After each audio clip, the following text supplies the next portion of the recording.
Hello to everyone. Hello to everyone, and welcome back to Alex's Adventures in English. Welcome back to my channel. I'm glad to see you there. I'm glad to be here too. And let's begin. All right, everyone, welcome to the stream. Thanks for joining me today. This is going to be an informal chat, so nothing too heavy. We are just going to talk about one of my favorite topics, how to get a British accent. Specifically, a modern RP British accent, also called Standard Southern British English.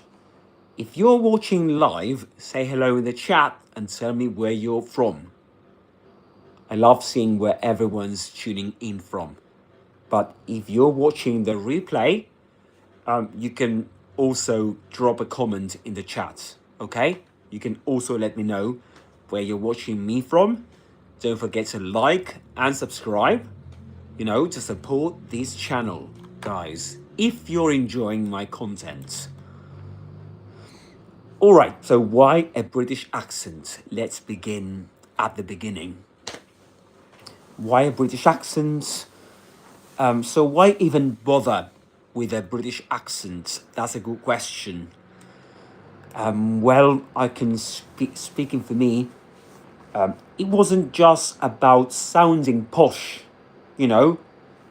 why I chose to learn these accents. I didn't want to sound posh, actually. I mean, it was just, how shall I put it? I didn't want to sound posh. What I wanted was, I don't know, I usually get the feeling of sophistication. Could it be? This accent sounds so sophisticated, if I may say so. It's something. It's something. It's really something. And the thing is that I felt identified with I felt identified with many actors from the UK when I was quite young. So I really wanted to, I don't know, I felt identified with that. And I've always found this accent to be very clear, very, very clear. So that's why I decided to learn this accent. But apart from that, I remember that there's something interesting, that when I was young, I found it hard to pronounce the R sounds in American English. The ones you find in American English all the time. Americans usually pronounce the R's everywhere. Most Americans, of course, not everywhere. But anyway, apart from, as I found it hard to pronounce the R's in American English, once I discovered this accent, Southern Standard British English, I decided that this was the accent I wanted. This was the accent I wanted. And but I think that at first the accent I came across first was RP. Have you ever heard of received pronunciation? So a more traditional version of modern RP. Modern RP, or Standard Southern British English, is the standard variety spoken nowadays in the south of England, right? So anyway, these accents can help. One of the greatest things about this accent is that it can help you sound clear, confident, and natural. And let's be honest, it just feels nice to speak English the way you hear it in films like Harry Potter or About a Boy. By the way, which I mean, I'm not sure if you ever seen About a Boy, which is a great film. I strongly recommend it. You know, if you haven't seen it, I think you should. I think you should. There's another film I've always been a bit obsessed with. That's Shaun of the Dead. Have you ever heard of Shaun of the Dead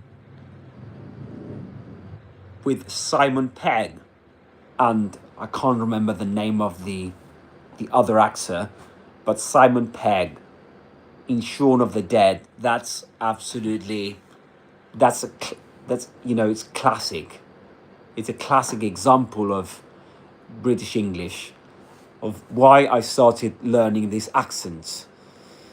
So, what about you guys? What about you? Do you what accents do you like? Are you learning English? Are you learning maybe American English or maybe British English? This accent, standard Southern British English, or maybe you're not learning any accent. You're just trying to learn English, which is perfectly fine. At first, you don't, I mean, you don't focus on a specific accent. You don't usually focus on a specific accent. In fact, at first, it's like you can't distinguish one accent from another. So if you're on that stage, if you feel that you can't identify one accent, you can't tell the differences from one accent to another, that's completely, that makes sense. It makes sense. That's what usually happens when you start learning a language, English in this case. you know. So guys, where are you watching me from? We're just chatting along, chatting about. So you can let me know where you're watching me from. But if you don't want to, that's all right. You know. But you can let me know if that's all right with you, and we can have a chat. You know. And welcome if you've just joined this live stream. Welcome to Alex's Adventures in English. This is my channel. I'm the founder of this channel, and I created it, I think 5 months ago. 5 months ago. Yeah, it started 5 months ago. And mainly, what this channel is all about is helping you sound better in English, maybe helping you making yourself, to help you so that you can make yourself understood in English, if you know what I mean. The idea is to help you make yourself understood in English. That's what I'm trying to say. So, by doing different things, live sessions, live streams like this one, with video games as well, so that you can have some fun. What else? Shorts. You may find loads of shorts on my channel too, where I usually break down the pronunciation of some of the most difficult words in English for learners of English. And remember, usually I focus on this accent, Southern Standard British English. But of course, American English, we usually talk about it too. You know, we are all exposed to American English because we usually watch films from America. So, of course, we need to know American English.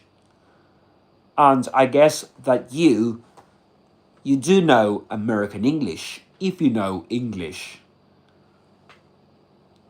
And guys, don't forget to like and subscribe, please. I will really appreciate it, guys. I will really appreciate it. My channel has about 9,500 followers at the moment, and my aim is to get to 10k, right? That we get to 10k together. That's my next goal, short-term goal. So if you're up for it, you can help me, you can join my journey, my adventures in English, right? And we can get to 10k together, right? And that will really help me teach you English even more, and for free. Just think about it. It's for free. You don't have to pay anything, which is great, isn't it? And what else? Apart from British English, maybe I can tell you a bit more about me. Yeah, I'm a professional English teacher. I'm certified. It was in 2015. Yeah, actually in 2011. From 2011 to 2015, I took a teacher training course, which allowed me to graduate as a professional, as a certified English teacher. And later on, from 2017 to 2021, I think it was, or 2020, there was a problem there with COVID-19. That delayed my graduation as a bachelor's degree in English. That's where I graduated from university, with this bachelor's degree in English. And apart from that, I've got a TEFL certificate, So what else? And apart from that, apart from these certificates, I've done several courses. Yeah, I've taken several courses on teaching English. And I've got more than 10 years of experience in teaching English to speakers around the world. So, yeah, I know it must be boring. I'm sorry. But anyway, so yeah, it's been a long way. But what I was trying to say is that I'm here to teach you English, and I've been preparing for this for hello Jag. Hello Jag, how are you today? How are you now? I was just saying that I've been preparing for this for a very long time, for teaching English. I was just saying that. Welcome to the live stream. Please tell us something about you. Great to have you here. Thank you very much. Yeah, this is a more informal chat, than today's session on pronunciation. But of course, I'm open to questions, to your questions. So you can ask me whatever you want, and I'm here I'm here for it. Don't forget to like and, well, in your case, Jack, you're subscribed already. But don't forget to, if you're enjoying the live stream, please don't forget to like. Thank you very much. Thank you very much. I really appreciate it. And we were talking about British English, Southern Standard British English, and earlier on, you were saying something about your accent as well.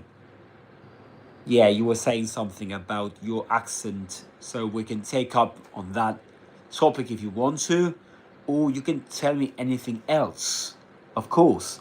Or maybe you've got questions, you've got doubts, and I'm speaking too much, maybe.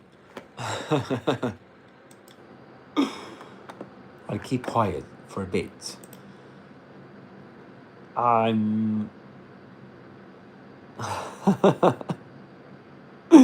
sorry, I've just seen your messages on the chat. You know, when you wrote, I'm back again. Shade is back. Tell a friend. Yeah, that's that's great. That's great. That's Eminem. To make again rhyme with friend, Eminem makes I into a schwa and removes the d in friend. Okay. Yeah, so yeah. Yes, that very good. Very good. Yeah, excellent. The thing is that you're right. You're right. This again in friend. Very good. Tell a friend. Yeah. Very good. Excellent. Did you know that the word again can be pronounced as again or again? Again. But usually you will usually come across that pronunciation in the UK. But do you know what? Older people tend to say again. And I remember that when I was in England, I used to speak with people, old people, you know, and this old guy, I think he was about 80 or more or less, and he used to say again, which is not very common, you know. Younger speakers or young speakers wouldn't say again. But anyway, yes, again is not very common, but again, yeah, again, that's very commonly heard. And so tell us, I'm waiting for others to chip in. Okay. Yeah. Yeah, me too. Yeah, guys, you can chip in at any time. Don't be shy. Introduce yourselves and we can have a chat together. This is an informal chat on, well, Alexis Adventures in English, my channel.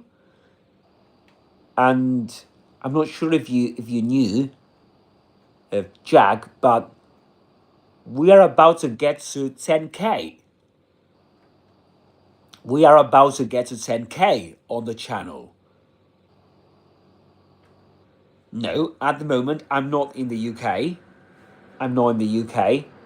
Jack. But let's pretend I'm there. At the moment, I'm not in the UK.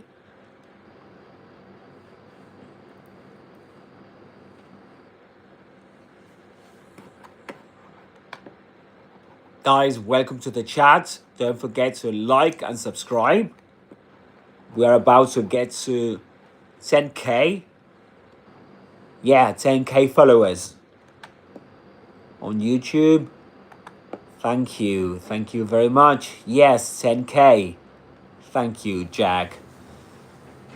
Yeah, we're about to get to 10K.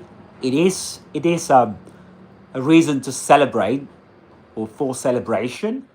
And I guess that when I get to 10K, I will do a special live stream or something. Maybe something about, I don't know, teaching English for 24 hours or something. Thank you. Thank you very much, Jack. Yeah. Yes.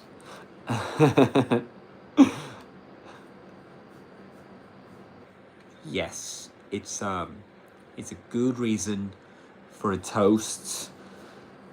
Absolutely. Absolutely. So yeah, guys, so you're welcome to chip in. You can join the chat, and don't forget to like and subscribe. Do you know what? I usually, sometimes I go through other live streams. This is something I've been doing lately, to be honest with you, just to check what's going on other live streams. And there's one live stream I came across which was quite funny, which was about a guy sleeping. Yeah, he was sleeping. I'm not sure if you've seen that. He was literally sleeping there with the phone, the with the camera pointing at him, sleeping, and that was quite funny. But what really shocked me was that in the chat there were loads of people having a conversation about other topics. I'm not sure what they were talking about.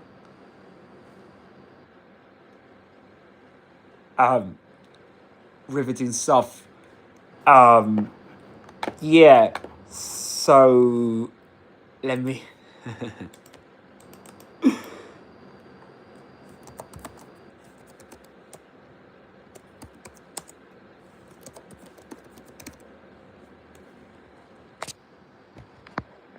Yes, you're right, Jag, and yeah, riveting. That's a good word. That is a good word. I guess that not many speakers know it. Hello, Sam. Hello there. Welcome to the chat. You've just joined the chat, and I think that you can get along quite well, guys. Jag and Sam. I'm not sure if you've been together in the same chat. Have you ever been in the same chat before, at the same time? And by the way, how are you today, Sam?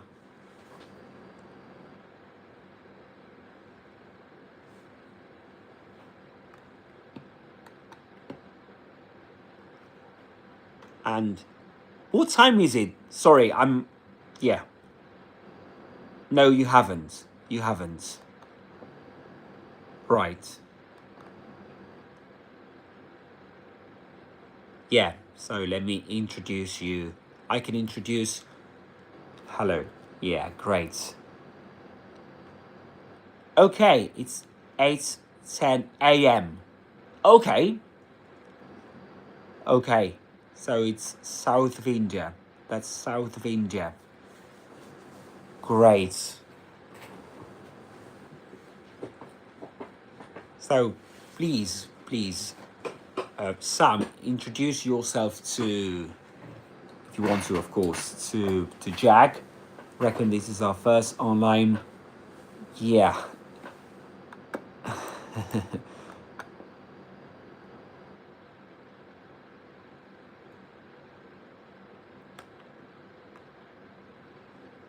Which is that movie? Sorry, I need to Google it. I'm gonna I'm about to do that.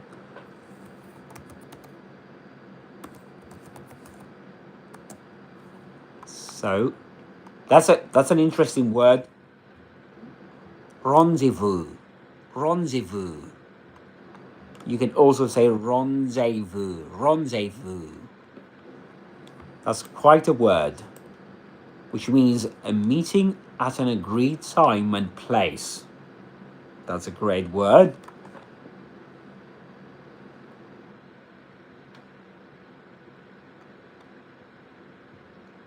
Great.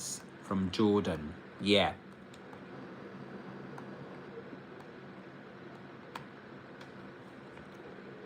Yeah, so what time is it in Jordan at the moment?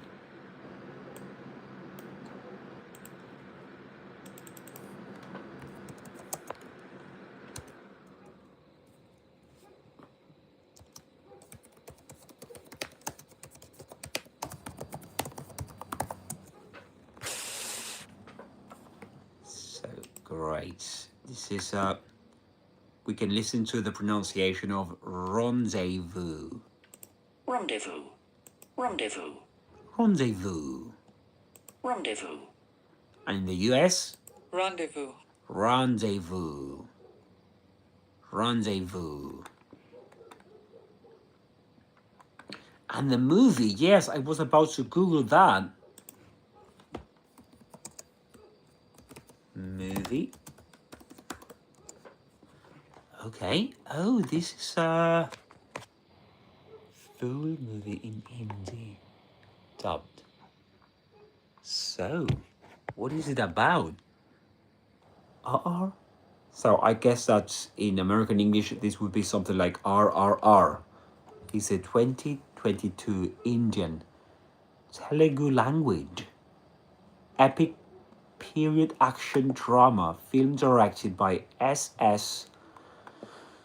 Rajamouli, is it pronounced, I guess, who co-wrote the screenplay.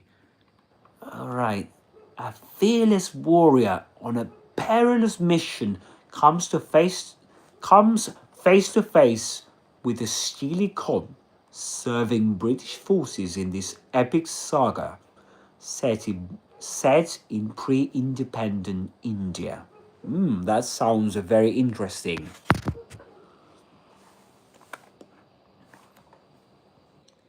It's 5:45 a.m. here.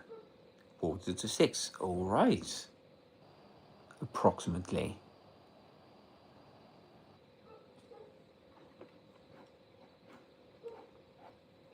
Great. So it's quite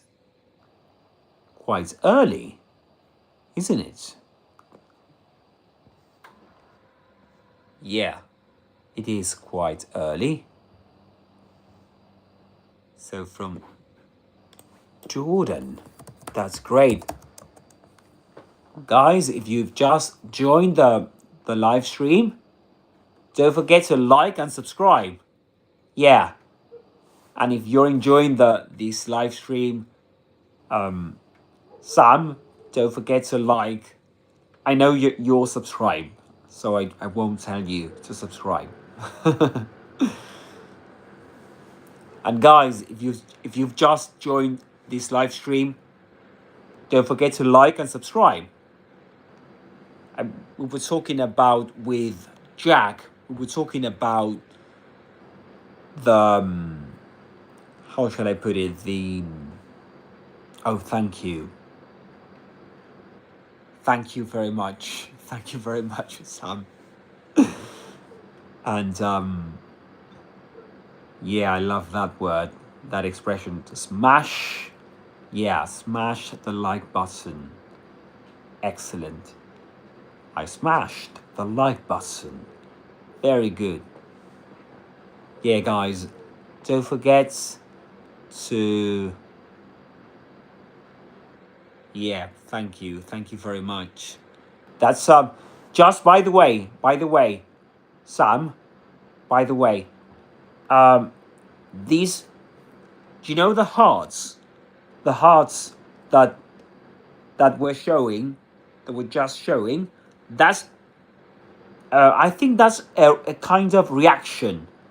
YouTube takes it as a reaction. I'm not sure if you knew that. But if you go, I think that you should go somewhere else to smash the like button. Ask doubts or anything about English if you're just joining in. Thank you very much, Jack. Yeah. So, do you know what I mean? Thank you. Thank you very much, guys. Yeah, we're about to get to 10K. Yeah, so it is a reason to celebrate. It's a good reason for celebration, isn't it? And yeah, I can only see one like. Now I see nothing.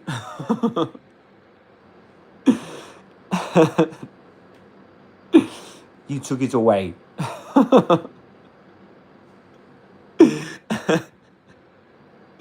And yeah, I think that you see too. Really? Okay. So maybe it's my connection or something. I'm not sure why. Okay, Jack. No problem. No problem. You're free to do it. Yeah, you can do whatever you want. And but yeah, as I was saying, we are about to get to 10K. Yes, we are about to get to 10K. Okay. Thank you very much. Thank you very much, Sam. Yeah, thank you. Thanks to you, Jack. Thanks to you as well. And yeah, I'm about to check the. Yeah, there we go. Perfect. So that's a great word too. That is a great word too. So that's, do you know how that word is pronounced? It means the public, first off, the meaning. It's the public admiration that a person receives as a result of a particular achievement or position in society. That's kudos. Kudos in British English. Kudos. And we can listen to that. Kudos. Kudos. Kudos. Kudos. It's like, the word queue. You know that word? To wait in line. Like that word, queue. But at the end, we add dos. Kudos. Kudos. That's in British English. But in American English, we've got a different pronunciation. That's Kudos. Kudos. Kudos, actually. Kudos. Kudos. But you will also hear kudos. Kudos. Yeah, that's ku, not Q. So in British English, you get Q. Yeah, that's right. That's right, Sam. So in British English, you get that y sound after the k. So you say Q, like the word Q. But in American English, you get ku. And you know what? This usually happens when you compare British with American English. What am I trying to say with this? That words in British English that get the U plus ya, like for example, let me get to the typical example. This is not. I can't think of any examples right now, but words like you, like saying, for example, I don't know, You stupid, for example. Sorry about that. Student. Yeah, that's a great.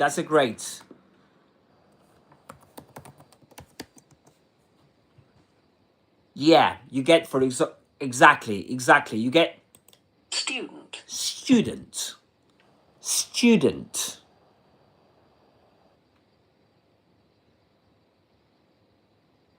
Right. You get in student. Yeah. With respect to RP. Exactly. But on the other hand, the American version of the word student. Very good. Student. Student.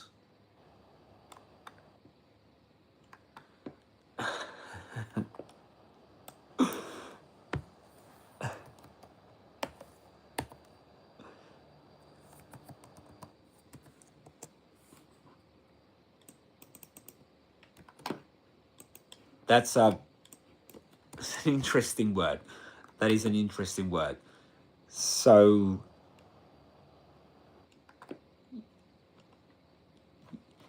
yeah. Right. And so you exactly. Yeah, very good. That'll be the pronunciation of YouTube. Exactly. YouTube.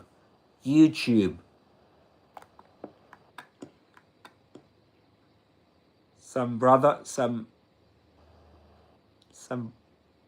varieties in the UK, they coalesce the word, as Jack said earlier, and might say stew. Right. With a distinctive ch. Yeah, very good. That ch. Exactly, very good. Like YouTube. Yeah, like tube, for example, when you talk about the tube,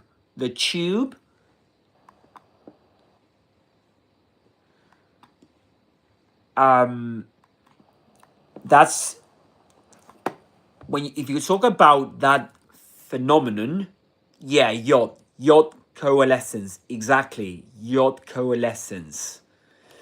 Very good. That's yacht coalescence. Or that's all right. And there's another name for the same phenomenon, which is coalescent assimilation. Coalescent assimilation. That's another name that phenomenon gets. And there's a very interesting example that I mean, you would usually get that in songs, you know, both. And this is very interesting. You would usually get that in songs, both in American and British English. Yeah, he is very knowledgeable. You are very knowledgeable, Sam. Absolutely. Yeah, not many people, I guess, know about that phenomenon. I mean, I know about it because when I started to become a teacher, we had to study that, you know, at the teacher training course. Um, at that course, you know, in the teacher training yeah, in the teacher training course I took, I had to study that. Sorry. Not well acquainted with the British accents and dialects, though that's what I read in my English book. Right. I am knowledgeable, Jack. Thanks for your compliment, though. But yeah, if you know that, you are knowledgeable. Yeah, absolutely. And but yeah, this is studied in phonetics and phonology. It is. And you get, for example, coalescence assimilation or yacht coalescence usually happens when a word ends in, for example, t, and the next word begins with y. this is a one instance, one very common instance. For example, want you, want you, want you. And there's a very famous song called let's see if you can guess what song I'm talking about. It's very popular at the moment, but hugely popular.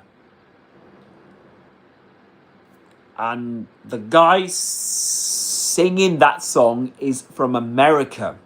He's American. And he says, I want you. I want you.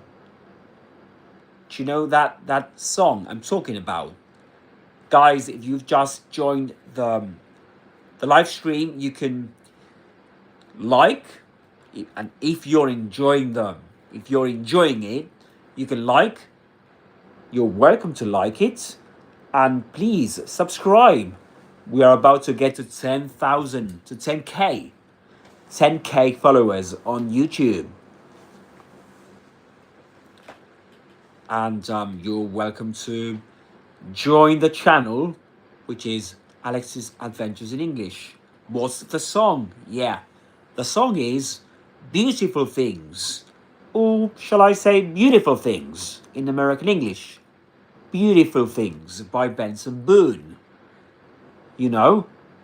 So he says, I want you, I need you. I want you, I need you, oh God. Right?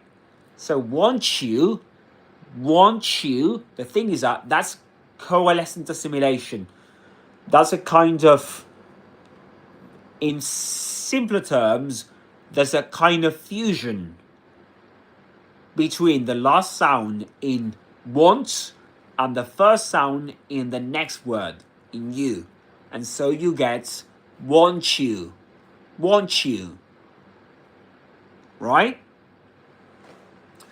And there's another song, but this is not American.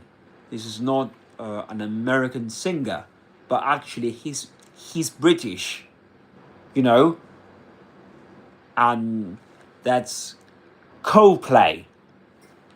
And I think that's the singer is called Chris Martin, if I'm not mistaken. And he says, like Tuesday, exactly. The Brits generally say, yeah, Tuesday. Very good, exactly. That's right. And I'm not sure what the name of the song is. I think it's Ignite Your, he says Ignite Your, yeah, Fix You. The song is called Fix You, right? And he says, let me, Coldplay fan here. Great. Ex-Coldplay fan. Why? Have you just changed your mind or about being a fan of Coldplay, or was it you made a mistake at first in the first message? Jack. Yeah, that's right. Ignite your bones. Ignite your bones. He says, ignite your bones, right? So, this is not very commonly heard, but as this is a song and this phenomenon of coalescent assimilation is very commonly heard in songs, both in British and American English, he says, and ignite your bones. Ignite your bones, right? Because he combines the last sound in ignite, which is t, and the first sound in the next word, which is ya, right? In the word you, ignite your bones. That's right. Oh, right. Yeah. So you used to be a big fan of Coldplay until 20. 10. And then I guess that yeah, the band. I'm not a fan of Coldplay, but I do like most of their songs. But I guess that the old songs I liked those more. You know. Yes, Sam. Tell me, please.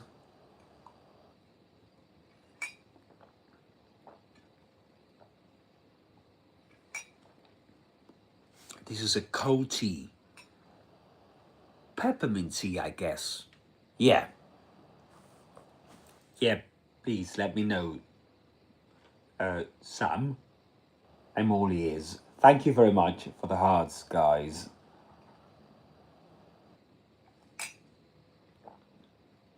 Oh, thank you. Thank you very much, Sam. I really appreciate your words. I really do. I really do. Your words mean a lot to me, mean the world to me. Yeah, they mean the world to me. That's an expression you can use.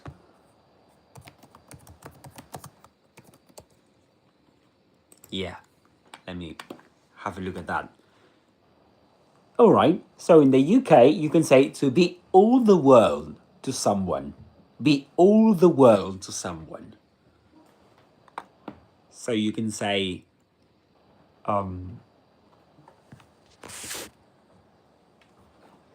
mean the world to someone. So her children mean the world to her.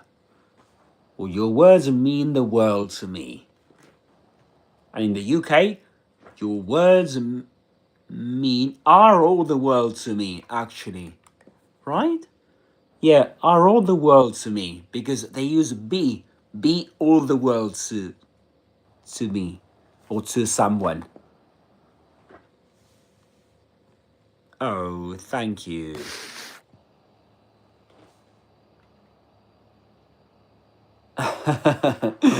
Thank you very much, Sam. Thank you very much. So the algorithm responds to the hearts. I I I hope so. I hope the algorithm responds to the hearts. Let's hope so. Let's hope it does. Let's hope it does. I really appreciate that, guys. It's the first time I get so many hearts. I don't usually get many. And great expressions, Sam, great expressions. Listening to your streams makes me feel over the moon. That's a great British expression. Over the moon. Yeah, it's an idiom, right?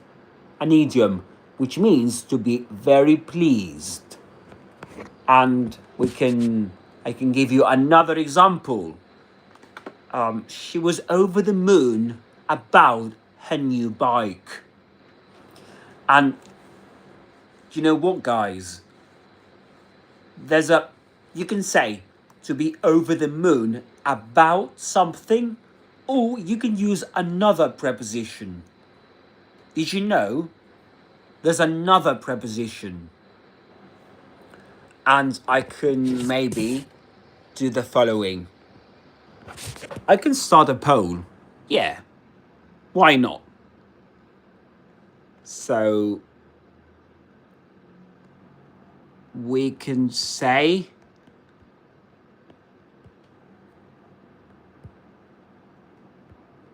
haha.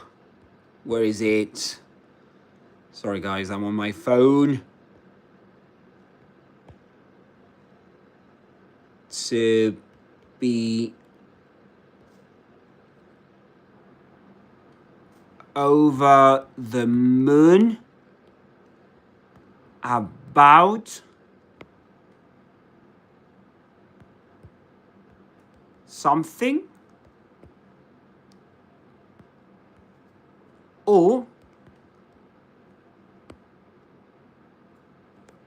and let me give you the options.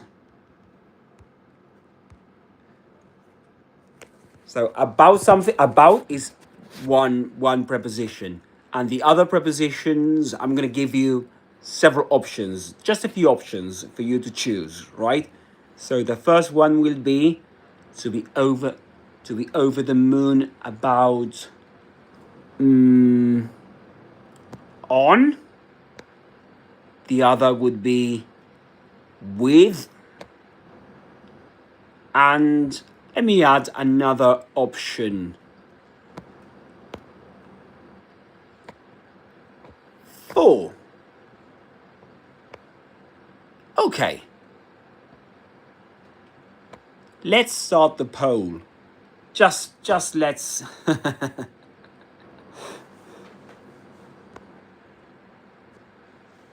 Oh no, that's. I can't see. Yeah, I can't see. Can't see anything. I've got 2 votes. I'm not certain, Sam says. And after that, we'll continue with your message, Sam, because you've used other expressions which are great too. Jack voted for with, and you, Sam, you voted again with too, right?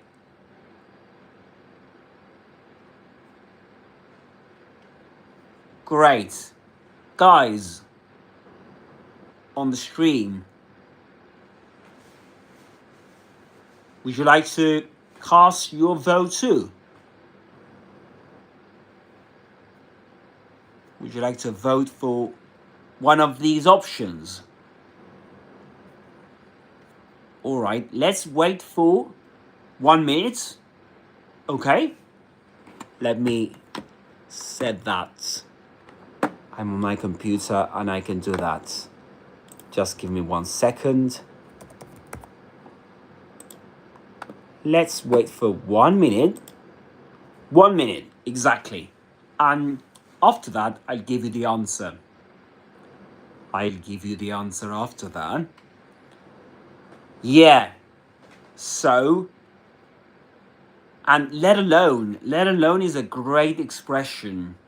Is a great expression, guys. Let alone something. Let alone. Yeah, let alone. Very good. And this one, a chin wag, which I remember reminds me of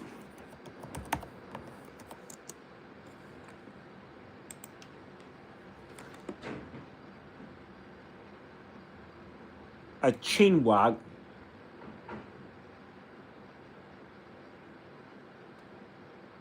Sorry, there's a noise, strange noise coming from the back. Okay, there you go. So a chin wag is a long and pleasant conversation between friends. That's very British. It's informal. What's chin wag, Alex? Yeah. That's, sorry, Jack, I was just, yeah, that's a chin wag. It's a British word, informal word, which is pronounced like this. Chin wag. Chin wag. Great word, Sam. And yeah, let me give you the answer. The correct answer is with. Yeah, you were right. You were right. You can say with to be over the moon with something. Right? That's the correct answer. Excellent. So we can say to be over the moon about something or with something. Yay. Yay. Excellent. Excellent. So the example I can give you is she was over the moon about her new bike or with her new bike. Okay? And we can celebrate that by looking for, let's have a look at an authentic example, right? Over the moon. I saw it and I was just over the moon. The cliffhanger to this episode. Okay, this girl says, I was just over the moon, but she doesn't continue. Of this statute, of this sort of stature, they'd be over the moon. They'd be over the moon. That was David Cameron, but he didn't continue. Again, over the moon, over the moon. They formed. Apparently, people don't use. I'm stuttering because I'm just over the moon. I'm just over the moon, but they don't. Okay. The best thing. Here I found an example. This is. Let me see if I can show you that. Okay, that's English. Is getting messages from people who are over the moon with the artwork and the packaging itself. All right, that was. The best thing is getting messages from people who are over the moon with the artwork and the packaging itself. Great. The best thing. So the best thing is getting messages from people who are over the moon. Is getting messages from people who are over the moon with the art. With the artwork and the packaging itself.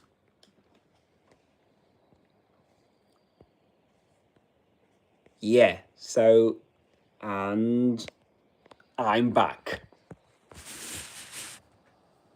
Yeah, so that's one example with that uses the word with, right? To be over the moon with something.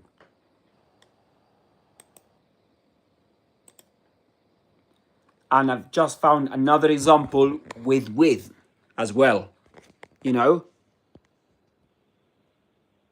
Let me see if I can show you that. Ruled over Egypt, and obviously Sibylla Luma was over the moon with the idea. Okay. There we go.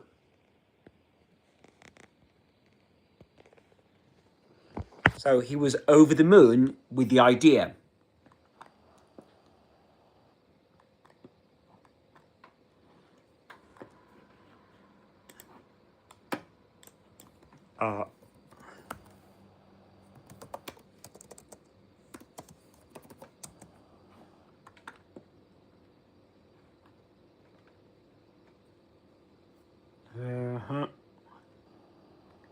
You got me there. Last guy. Oh, that was Simon. That was Simon Whistler. Okay. Was he? I didn't know. I mean, I've seen him before. I usually find his videos on English.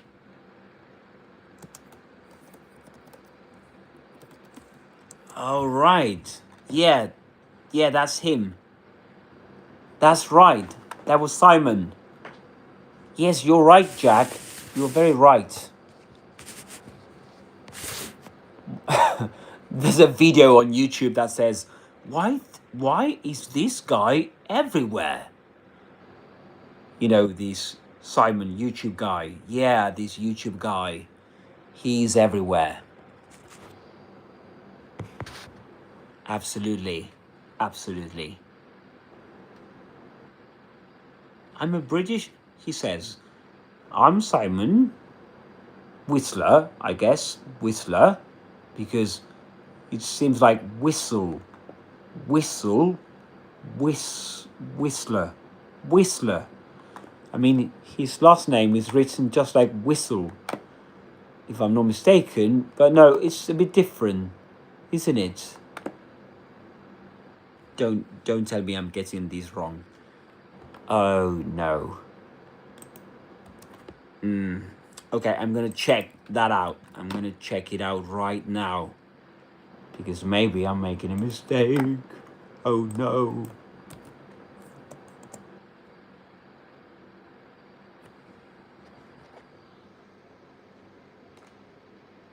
Of the late 19th century, people like Degas, Whistler, Sisley. Okay, Whistler, that's American English, but I guess that he's British, so that's not Whistler, but Whistler.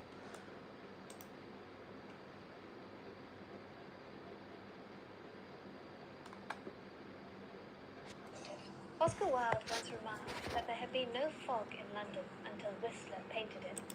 Whistler. Yeah, Whistler. That was right.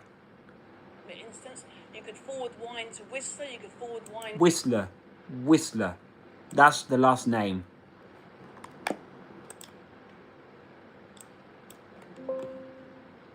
Let's see if you can hear that. Whistler did not complete this portrait until a two-dimensionality of a lesson learned from to the picture plane, rather than receding into depth. A lesson learned from Japanese art and an acknowledgement of the two-dimensionality of the canvas. Whistler did not complete this... Whistler. So this is American English, but anyway. Okay, here it is. Hello, I'm Simon Whistler. You're watching the... There you go. Hello, I'm Simon Whistler. Whistler. So it's pronounced with a schwa. The second syllable. Whistler.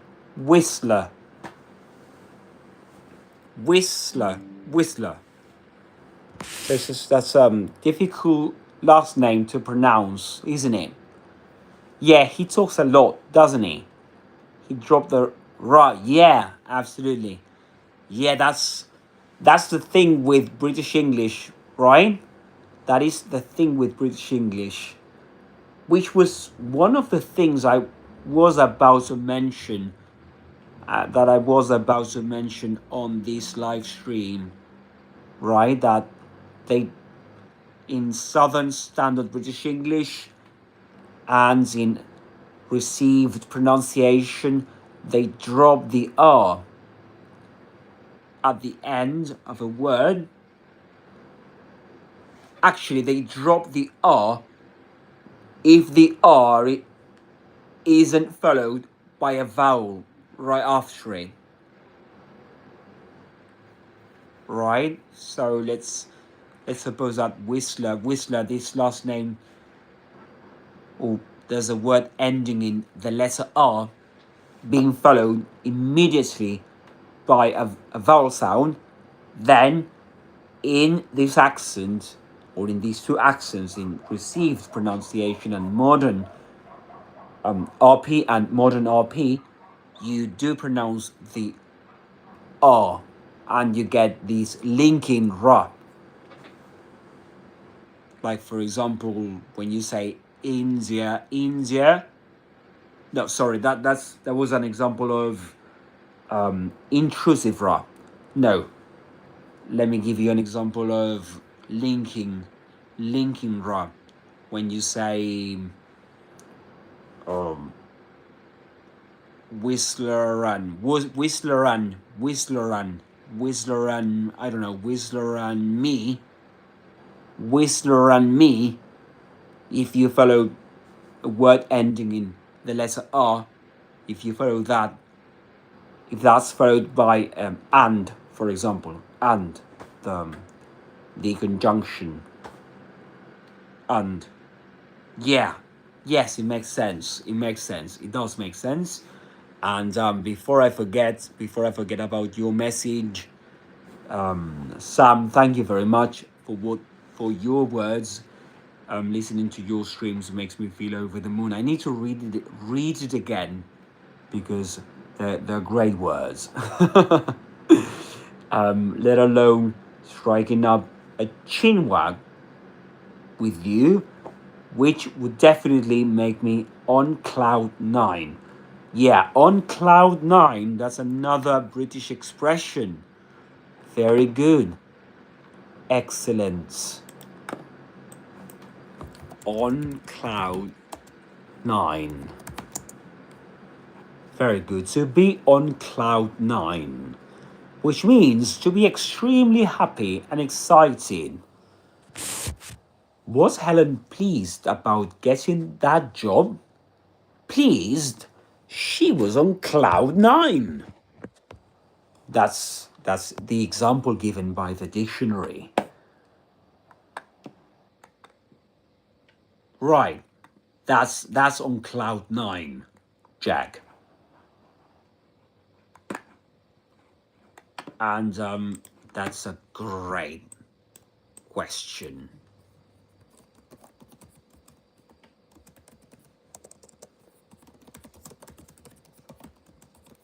That's a great question. That is a great question. So apparently, originates from early 20th century meteorology and possibly Buddhism, though the exact origin is uncertain. This is apparently, right? So the most common theory links it to the International Cloud Atlas of 1896, which classified clouds with numbers. So the highest and most impressive cloud was listed as Cloud 9. This association of the highest cloud with a state of bliss and happiness likely inspired the idiom. So it makes sense, right? This explanation. Being on cloud 9. And it has a name, this cloud 9 has a name. But I guess this is Latin or something. And I don't dare. Yeah, thank you. Okay, we've got the pronunciation. Great. Thank you, Cambridge Online Dictionary. Yeah. We do have the pronunciation. Let's listen to it. Cumulonimbus. Cumulonimbus. Cumulonimbus. That's a difficult word, isn't it? Cumulonimbus. Cumulonimbus. So, yeah, it is amazing. Let me see if I can show you that. Cumulonimbus. And this comes from environment. So cumulonimbus, a large, tall type of cumulus cloud that is often dark and brings heavy rain or a thunderstorm. That's right. And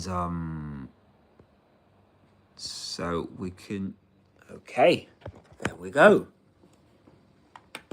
So I wonder, that's amazing. It is amazing, absolutely.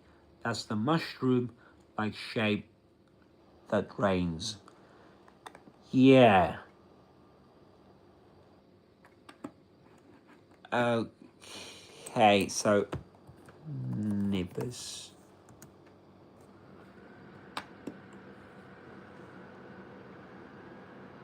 Okay, that word truly is.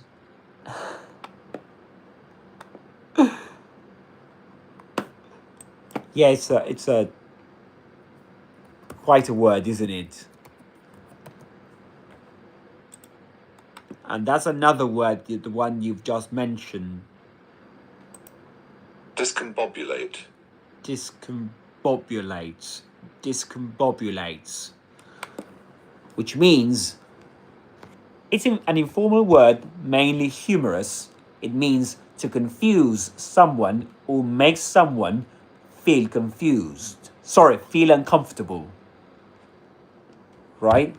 That's discombobulates. So discombobulating. That was the adjective you've just mentioned. Which is great. Great word, Sam. Even the IPA transcription is perplexing. Absolutely. It makes me feel antsy and even distraught of coming across it one day. Yeah. That's antsy. Antsy means very nervous, worried, or unpleasantly excited. And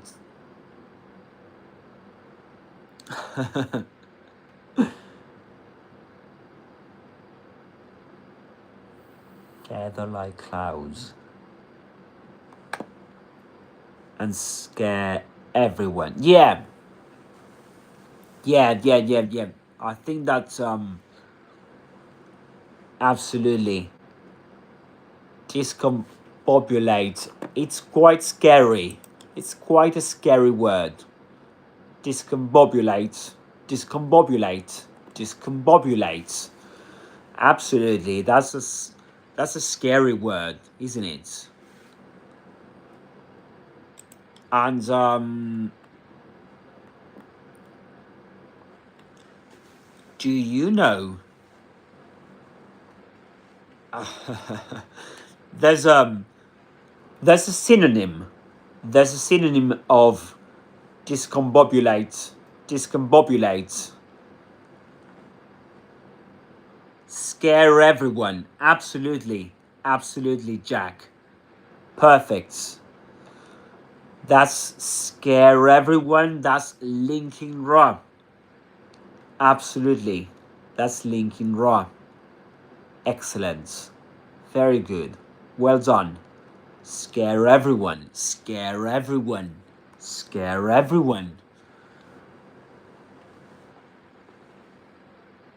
Yeah. So there's a what's the technical term for it? For linking right? Do you mean for that, Jack?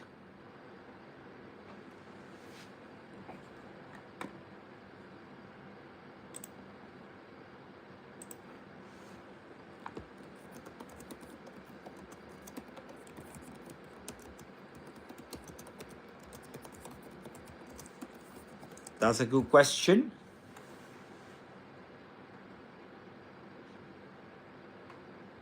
Right.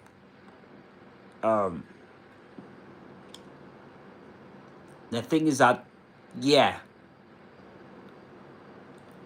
that's there's a word that I'm gonna read it to you because it's a bit it's another scary word.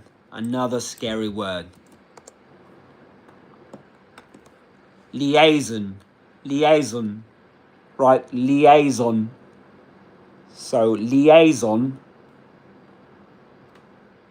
comes from phonetics, and this is called, if you give me just 1 second, we talk about consonant liaison,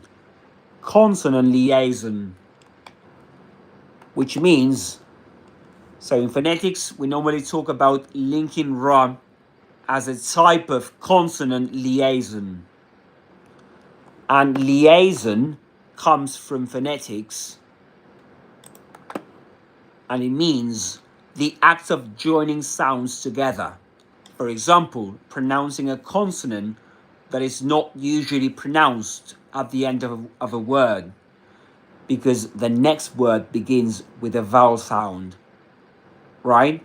That's exactly this right, the linking ra, right?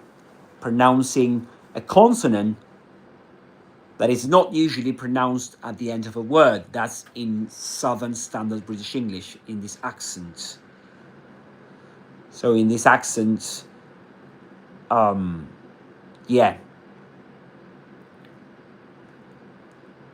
Does it? I didn't know that. I didn't know it happened in French too.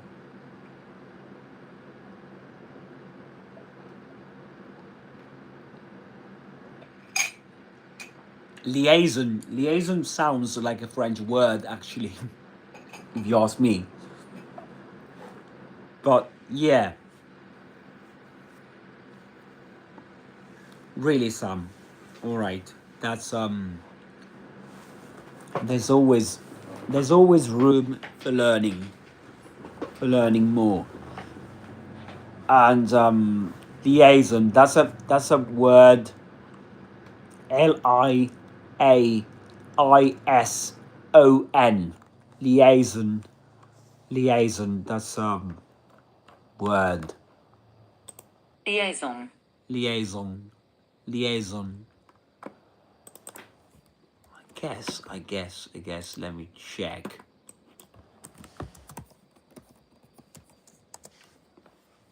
Yeah, from French. Meaning to bind. To bind is, yeah.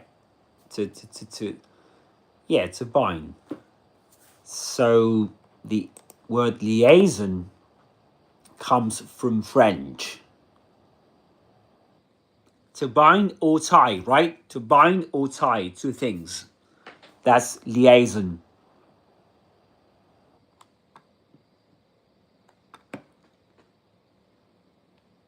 So if it's yeah, you're right. If it's spelled funny, then it's probably French. Absolutely.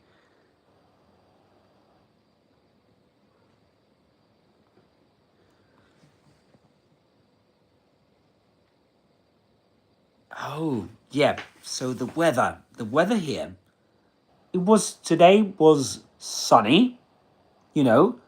Right now it's quite late. It's midnight, 12:30. And the befuddle, perhaps, yeah. So this is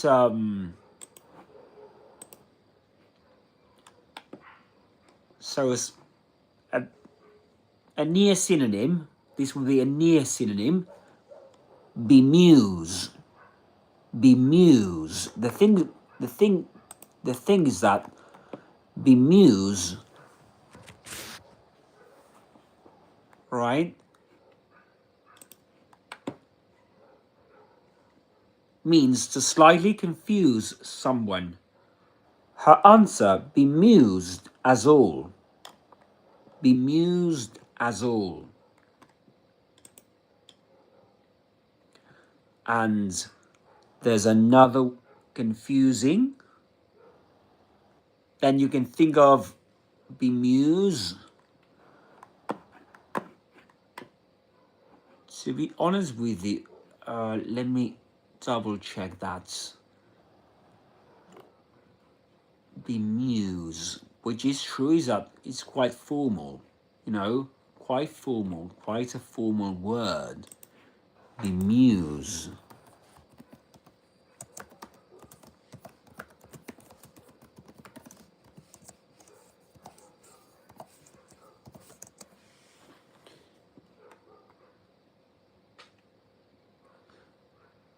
Right.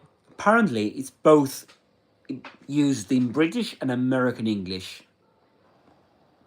Yeah. So, apparently, it's used in both.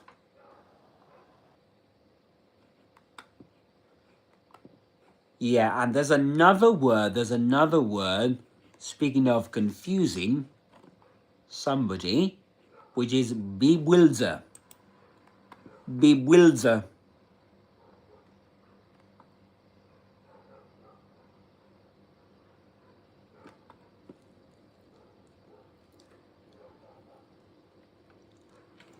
Did you know that word? Bewilder.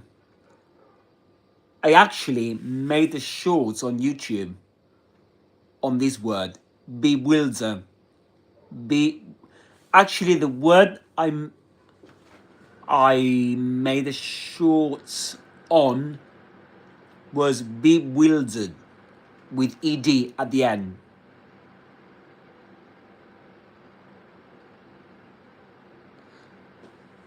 Baffled. Ooh, isn't that baffled?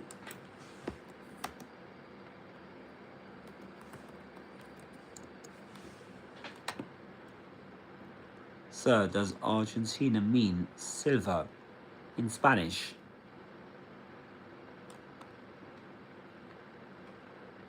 Text said that the element Ag has Latin roots. I started thinking that Argentina was named after Ag.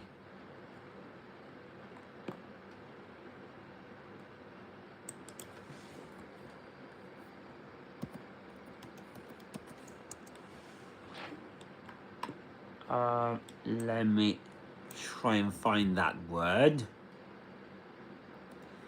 Silver. Silver in Spanish, that's plata. Silver in Spanish, plata.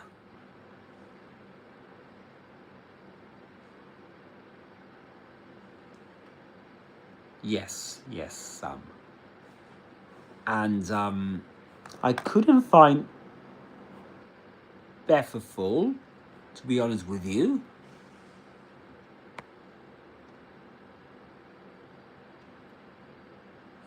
In Latin. Let me check.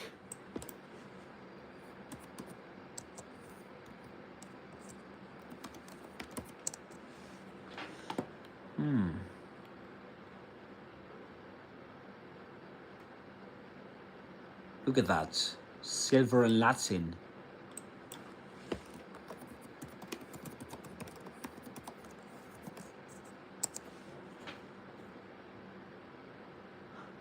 Really?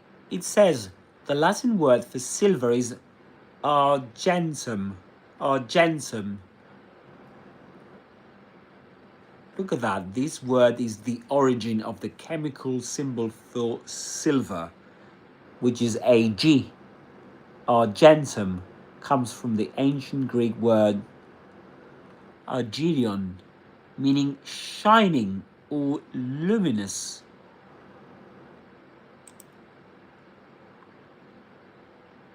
Look at that. You can see the influence of argentum in words like argent, referring to silver in heraldry, and the country name Argentina, which means land of silver. Yeah, you're right. Argentum and Argentina. Yes, you're right. You're right. And it makes sense. It makes sense because there's a river here called River Plate, actually. River Plate and Plate, again.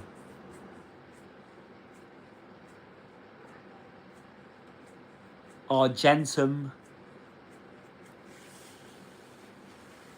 To be honest with you, I hadn't heard this before. You know, I didn't know about the origin of the word Argentina, that Argentina had this origin. That's a great fact. That's a great factor to know. I'm curious how many European languages were derived from Old Greek and Latin.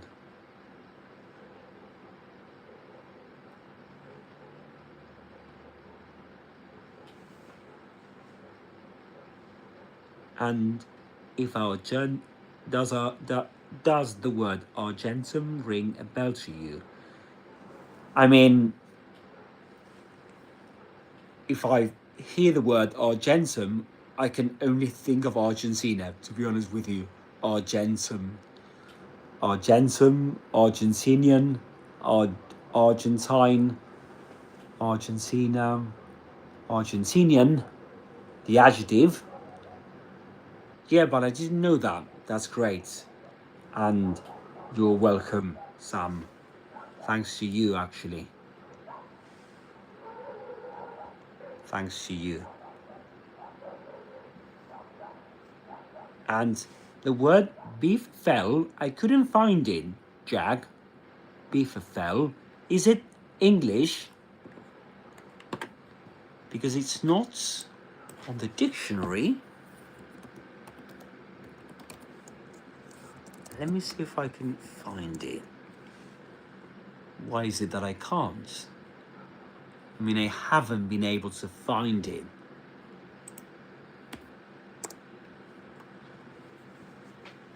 Biffle.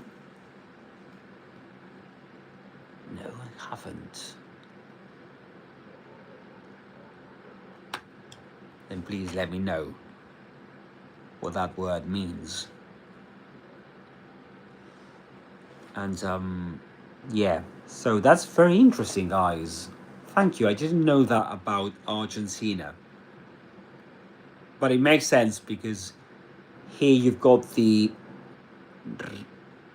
river plates, which is very important. It is very important. And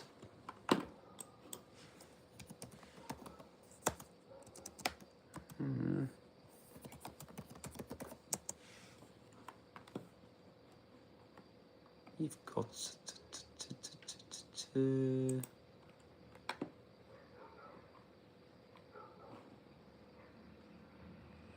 yeah, just let me double check something. Yeah, River Plate, Rio de la Plata. Right, again, that translates as plata, plates, river plates. And there's a football team, a very famous football team called River Plate. I'm not sure, that's an Argentinian football team. Maybe you've heard of it, maybe you haven't. I'm sorry, I'm a bit thirsty. But yeah, guys, you're very knowledgeable, both of you. So we can have a very interesting chingwag. Absolutely.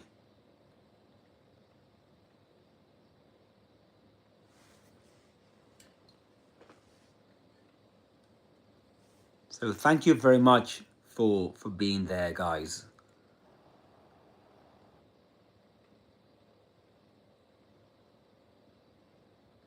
Oh, right. You haven't heard of River Plate, but you're a huge fan of Argentina because your favorite soccer player, Messi, is from there. Right, he's from here. Okay. Yeah. Yes, that's what he does, doesn't he? Flying across the field. Yeah. Great description of what he does. Yeah, Messi's like is already a legend, a living legend. Right. Look at that expression, head over heels in love with him. That's a great expression, Sam. They're ready, even me, to do anything just to have a selfie with him. Look at that. I think it was some days ago that there's a play that's shown right now on theaters here in Argentina. A play based on the film Rocky. You know that one? Rocky Balboa.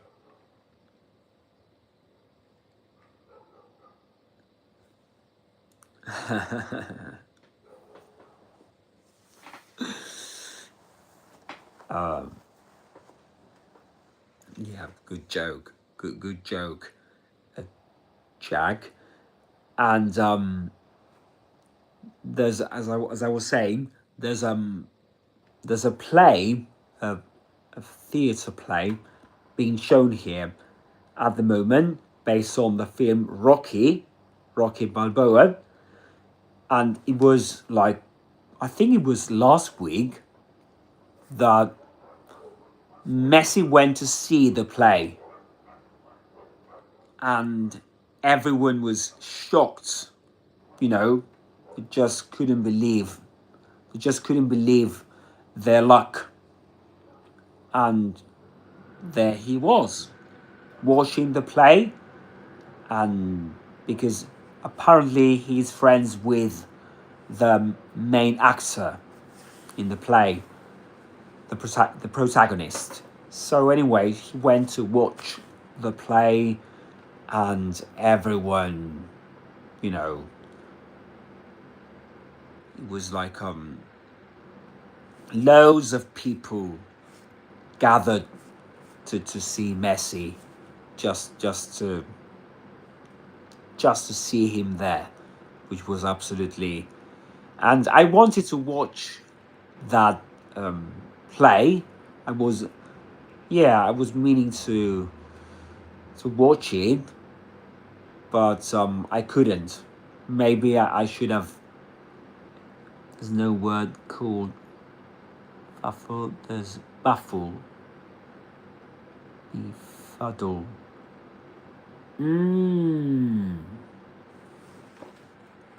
Okay. I think that I know what word you mean.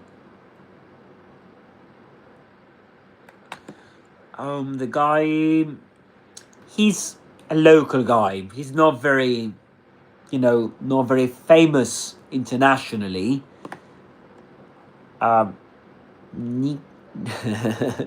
It's very Argentinian, to be honest with you. His name is Nico. Nico Vasquez.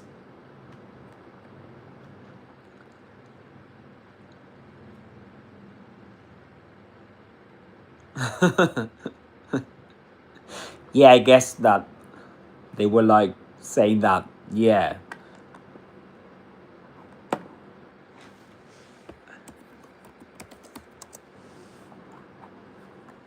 Yeah, the word, you're right, Jack, was saying baffle.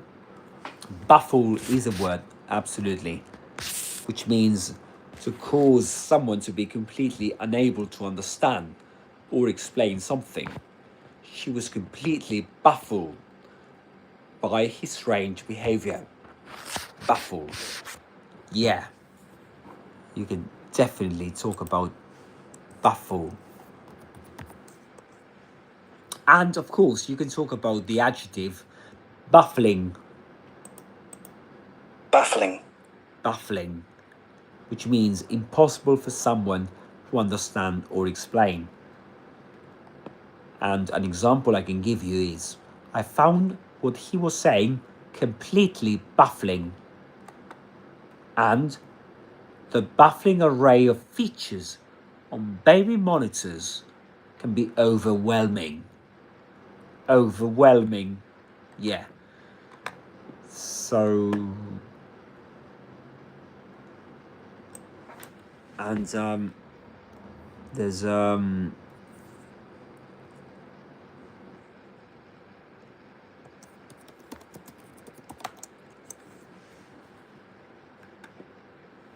and before I forget,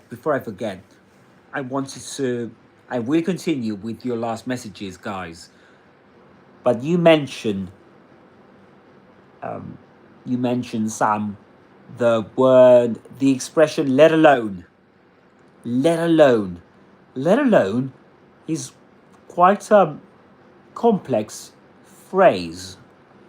In fact, if you go to the dictionary, it says C1 level. So it's quite advanced, So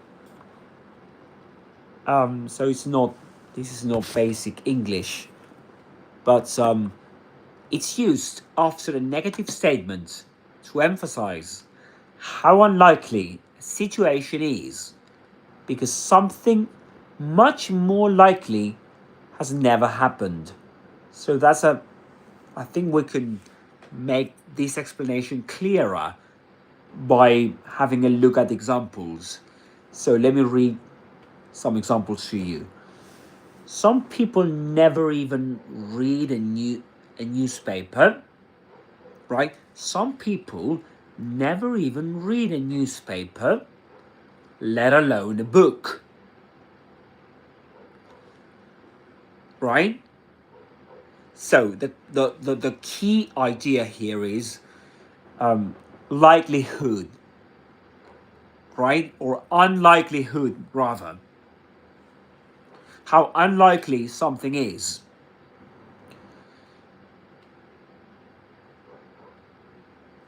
Yeah, absolutely.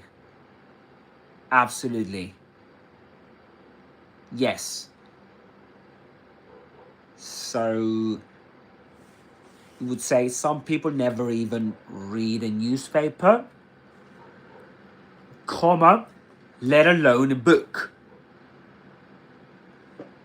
Another example, with the one you mentioned, Sam, I cannot make a sandwich, let alone cook a whole meal. And another example, he could hardly touch his knees, let alone his toes. Right? So first, you mentioned something that's something negative, right? Right? Some people never even read a newspaper. And then the let alone introduces a very unlikely situation, right? In the light of the negative statement mentioned at the beginning. So he could hardly touch his knees, let alone his toes. Which means if you can't touch your knees, then it's impossible that you can touch your toes, right? So it's like there's a kind of conditional idea here, conditional relationship between one and the other. So there wasn't enough to keep us occupied for an afternoon, let alone the whole weekend. Sorry, the whole weekend.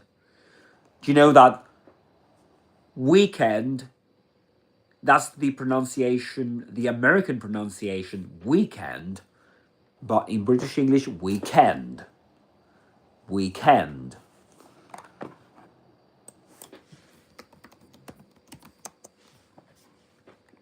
Yeah, so let me... Weekend. Weekend. British English? Weekend. Weekend. That's American English.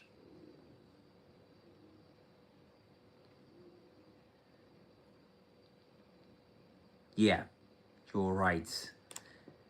Look at that one. It's a great expression. Yes, that's right. So you go from something that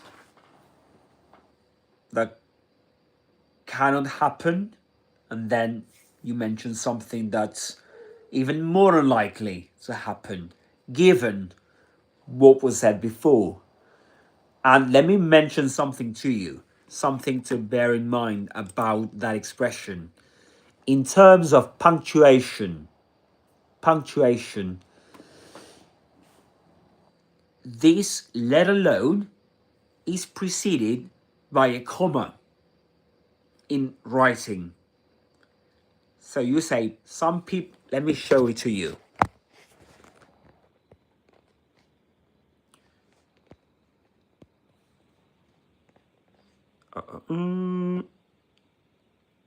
There we go. Have a look at that. Some people never even read a newspaper, comma, right? Sorry, comma, let alone a book. Full stop. Again, he could hardly touch his knees, let alone his toes. And mind you, this is the Cambridge Online Dictionary, right? We are there. The Cambridge Online Dictionary. That's all right, Sam. That's all right. There's always room to learn for learning. So I barely had time to take a shower, comma, let alone make home-cooked meals. That's all right. That's why I'm here for. That's what I'm here for, actually. Yeah, that's what I'm here for. That's what I'm here for. And let me show you another example. I wouldn't want to be in the same room as that woman, let alone date her. Right? Let alone date her.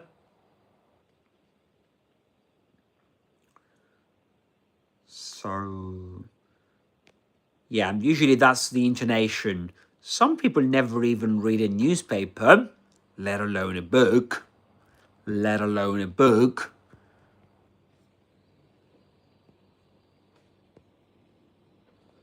And yeah, that's for you to bear in mind when you're writing, right? Comma and let alone and the expression and what introduces that let alone, the let alone.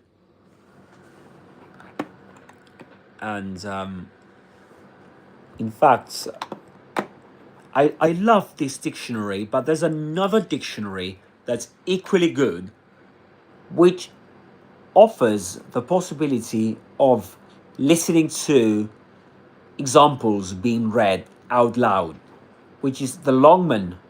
That's all right, Sam. That's all right. Thank you. Thank you, Sam. Thank you very much. Yeah, I just wanted to... I've been thinking about... I had thought about that expression some time ago, which... And I thought it was fascinating. So I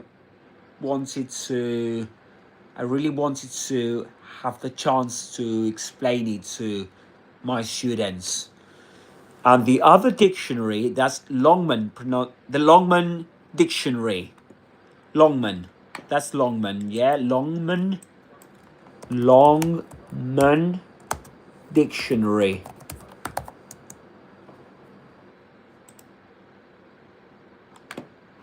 And the complete name is Longman Dictionary of Contemporary English. And if you go to Google, you'll find it. So, let alone.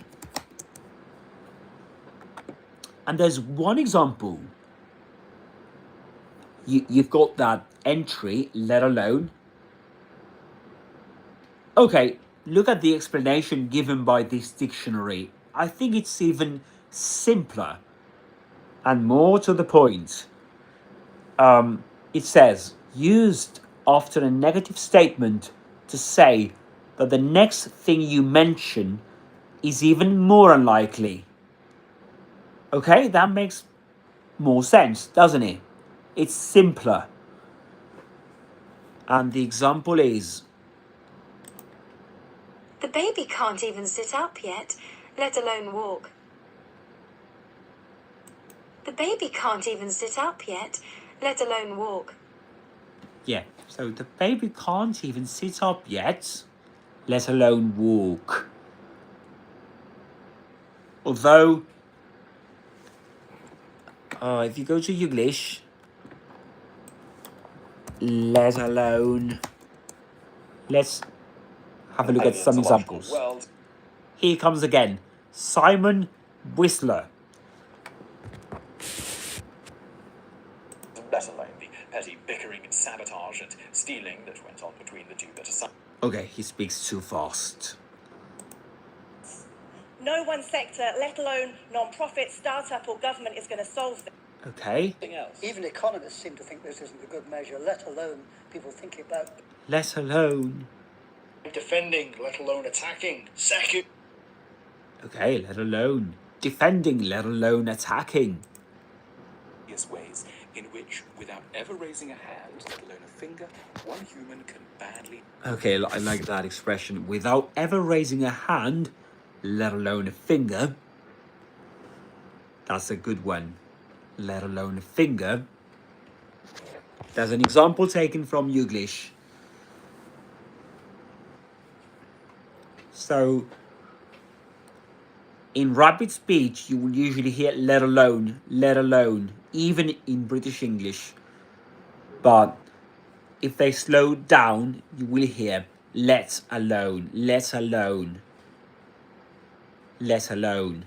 But let alone, that's another.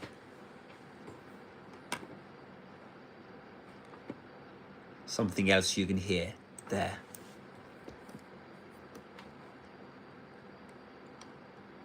There's actually one video from let me have a look at it. It's Jude Law. I'm not sure if you're familiar with him. Jude Law as Hamlet. Oh, that's a good question, Sam. That's a good question. And do you know what? I was preparing a video. I was planning to create a video on that word. And do you know what? I was doing a bit of research. Look at that. I was doing a bit of research, and we can go to English. And I can show you what I found.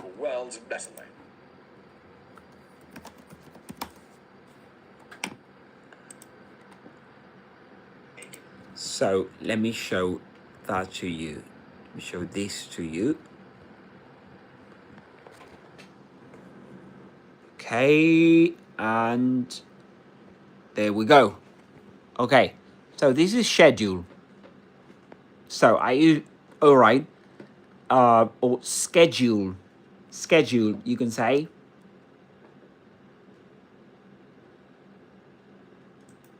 They were 36 hours behind schedule because of... Okay, one schedule. Comments below when you most like to read, or if you're going to schedule in a reading. Okay, so this is Lucy from English with Lucy, and she says, at least as the verb, she says schedule. Time and when that feels, if you schedule in. Schedule. But because it's 24/7, you can schedule in classes. Schedule. You can schedule in classes. Scheduling classes. It's interesting that she's not teaching the word when she says that, but actually she's just, talking about, I think that classes that are offered, she's promoting something here, I think. I'm out of your busy schedule to stop. Schedule. So she's as British as it gets, I think, but she goes for schedule, doesn't she? If we're filling our schedule with all these things that we don't really want to be doing. 5 minutes, thank you. When we start to practice self-care and self-awareness in our life. So this girl is British. Schedule with all these things. How can we have time to take care of ourselves if we're filling our schedule with all these... Schedule. So she goes for schedule. 2, right? Within our production process schedule, where we have... Schedule. something called the reward schedule. 35 days of the parliamentary calendar to schedule for themselves. Schedule. Okay, that's British again. Of the parliamentary calendar. Only happen on their own schedule. Schedule. Suspicions, or if any pressure is exerted to have a payment made urgently or ahead of schedule. Schedule again. We can pay them off over a daily or a weekly schedule. So this is an incredible change in the economy that's Schedule. happening, and it's really open. Okay, we can continue doing this, but I don't want to overwhelm you. So let me go back to the, okay. So apparently nowadays, this is I mean, if you go to the dictionary, for example, if you go to the Cambridge online dictionary, you get that UK, it says schedule. Schedule. American English or US, Schedule. schedule. Right? But as there's this phonetician I heard some time ago saying that, right, the British version is schedule, and the American English is schedule. But nowadays, apparently nowadays, the Brits are using the word schedule more and more. So the boundaries, the boundary between British and American in terms of when it comes to the word schedule or schedule, it's becoming a bit blurred at the moment. Do you know what I mean? Even though this distinction is still being taught, and people know that in general that schedule is British and schedule is American. But Lucy from English with Lucy is a good example. She's quite young, isn't she? And I think she considers herself being quite British, right? Or as British as it gets. So she's a good example. Even English showed us that the English youth got a proclivity for using the American pronunciation. Yeah. Yes. Nowadays, that is happening, and that's why. Yeah, you would hear that. There's a guy called Luke Nicholson. He's the phonetician that I heard saying this, and he's right. That even though we can say that schedule is British and schedule is American, nowadays things are changing a bit. And no wonder that the Brits are the ones that are getting influenced.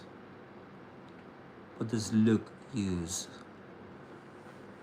Oh, you mean Jack to get that information?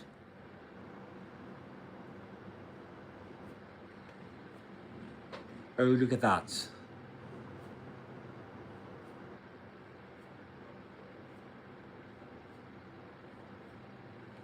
Okay, you heard it last semester from your teacher.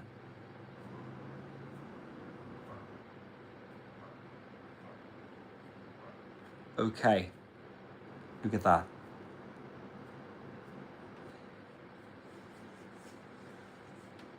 Right, yeah. And as for your question, Jack, what does Luke use? You meant, oh. Actually, this guy I was talking about is called Luke, but he's Luke Nicholson. And that's Luke Thompson from Luke's English Podcasts. Yeah, we've got two Lukes. One from schedule or Luke's English schedule or schedule. That's a good one. That's very interesting.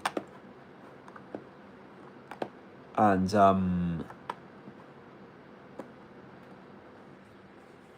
I'd like to see what he says, what Luke Thompson says. You know, I'd like to know what he says, and I'm gonna do that kind of research. Okay, Sam, no problem. So these you usually see Luke Thompson on my channel, you know, because I usually use some of these videos to show what native speakers, you know, how native speakers speak in standard Southern British English.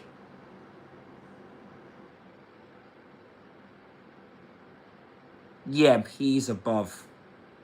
Yeah. I think that he's actually in his 50s or something. I think. Yeah, most probably. You're right. Yeah. Yes, you're right indeed.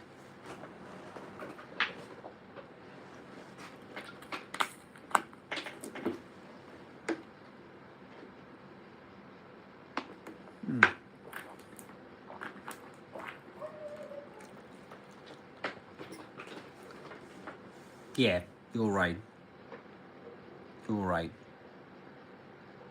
He speaks with a standard. Well, yes, his English is quite standard, I have to say. Even though he might say something like Trana. He usually says Trana. Kind of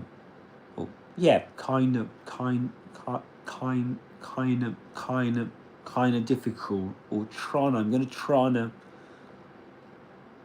And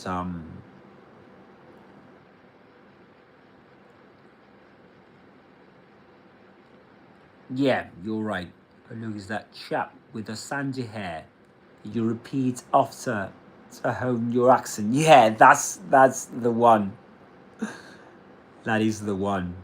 That's Luke Thompson from Luke's English podcast, which I remember that when I started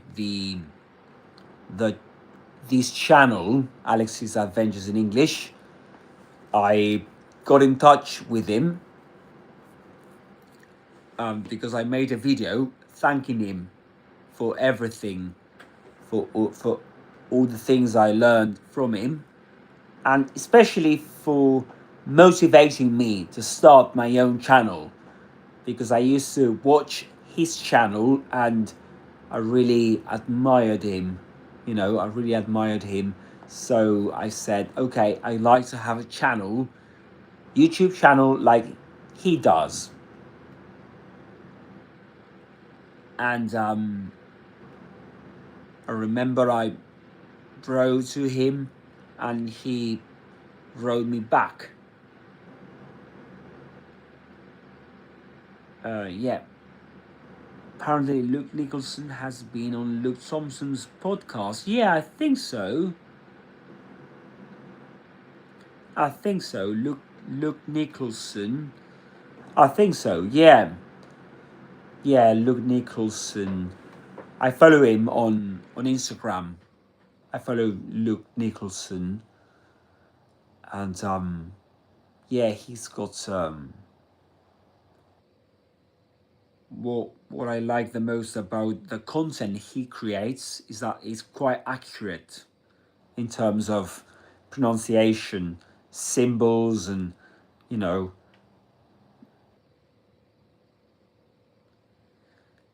Yeah, you're right, Sam. You're right. Yeah, I got a response from him. and I actually, it's on my channel, that his response, you know, it's, he actually went to the comment section. That's wonderful, sir. You got, yeah, it is wonderful. It is wonderful. Sam.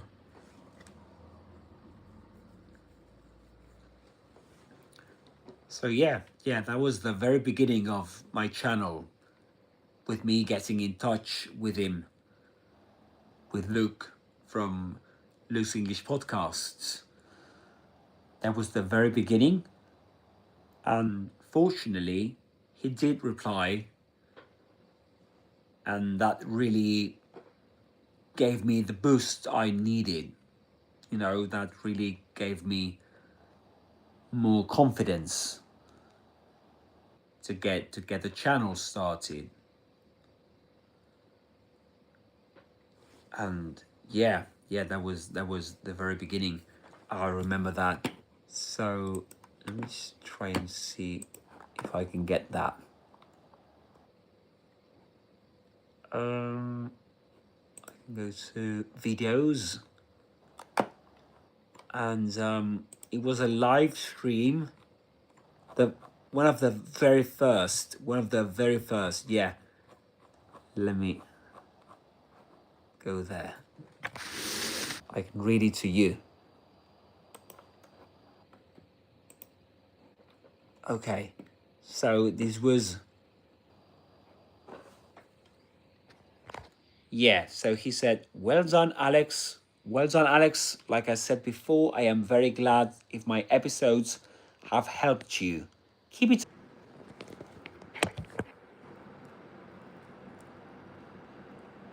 Come on, mates.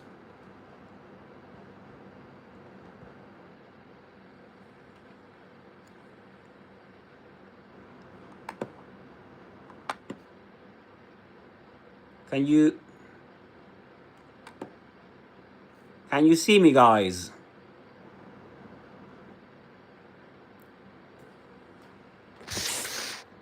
Yeah, I'm back. I don't know what happened. Great. Yeah, I don't know what, there was a problem. There was a problem before with the live stream, but now I'm back. Great. Yeah, I'm here. I am here. I'm still here.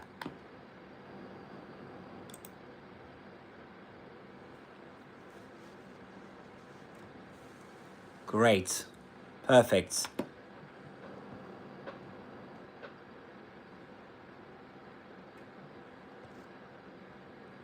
So Jack, yeah, you're there. And Sam, are you there?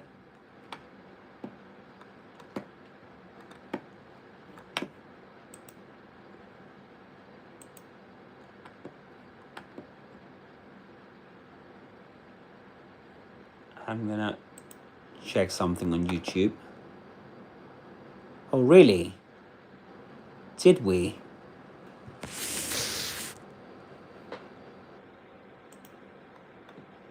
Was it my fault? Yeah, I guess it was. Yeah, I'm not sure what happened.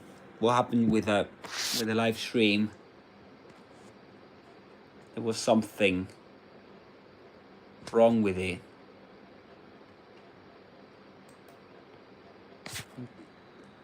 Okay, that's great. I'm checking something on YouTube. Hello again, Sam. Hello again. Yeah, now we can see you. Excellent. I thought we lost you.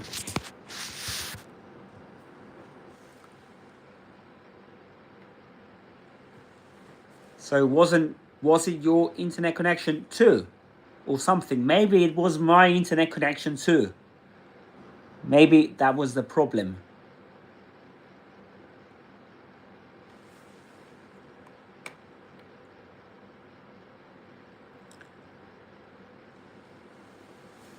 And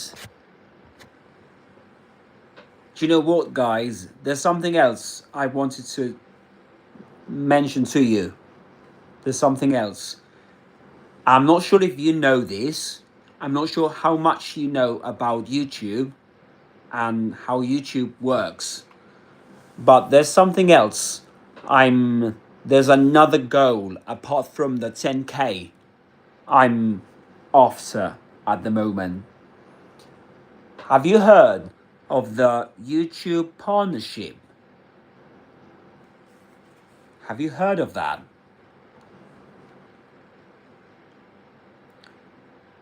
If you haven't, maybe you have.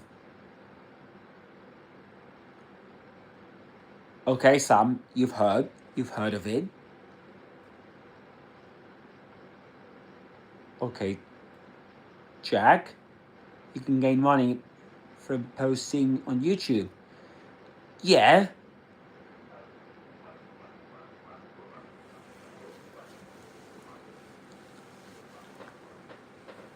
Yeah, the thing is that there are. Yeah, absolutely.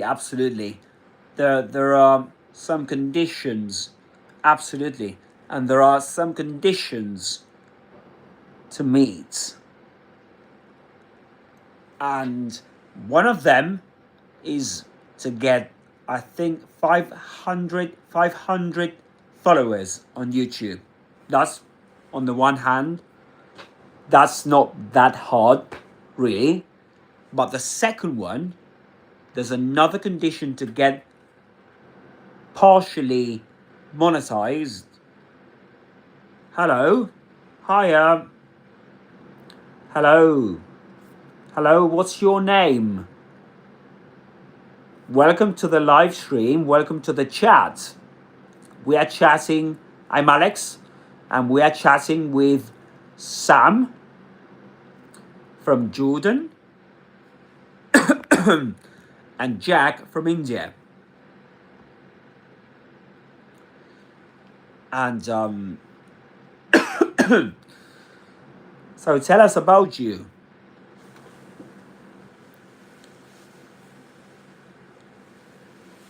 This is Alex's Adventures in English, and you're welcome to join the channel, to subscribe to the channel. That'd be great. You'll be really helping the channel to grow. You know, we're about to get to 10K followers. So if you want to learn English, British English mainly, you're welcome to subscribe to the channel, and you'll be notified when I'm live in my next in the upcoming live streams, and whenever I post a video, of course. So I was telling you, yeah, where are you from? Oh, I've just seen that question. Where I am from? Okay, I'm from Argentina. And you? Where are you from?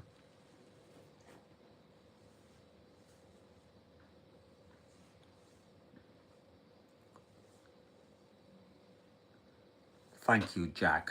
Yeah, of course. If you've got any questions, yeah, shoot. You're welcome to make them. Absolutely.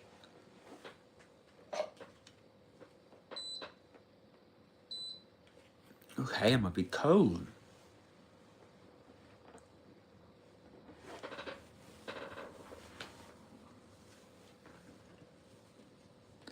I do know about Kazakhstan. I do know.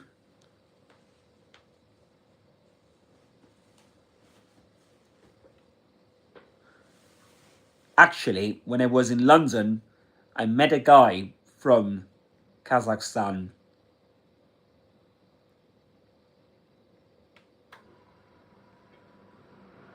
He was in London, and I remember bumping into a guy from Kazakhstan, and he wanted to study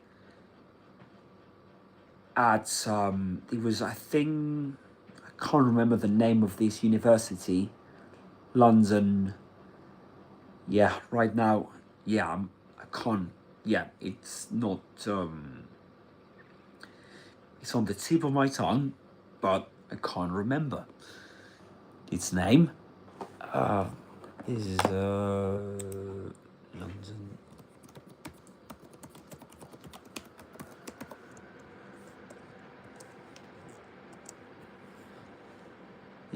Yeah, University College London. Yeah, UCL. He wanted to study there. Good question, Jack.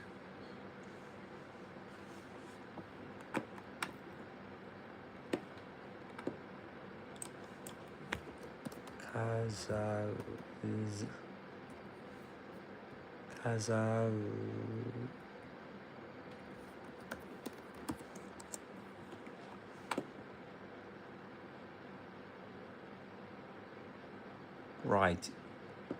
Kazakhstan is a landlocked Central Asian nation and the world's largest landlocked country, known for its vast territory, low population density, and rich mineral resources, particularly oil and gas.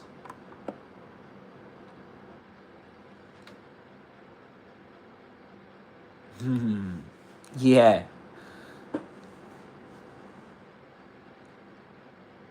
Yes, that's the dream, isn't it? To study in London. Absolutely. I wanted to go. Yeah, I want to study in London too. Absolutely.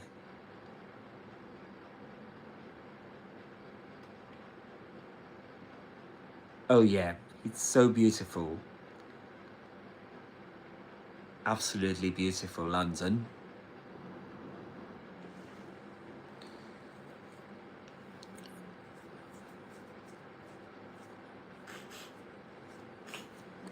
When I was there in England, I was based in Cambridge.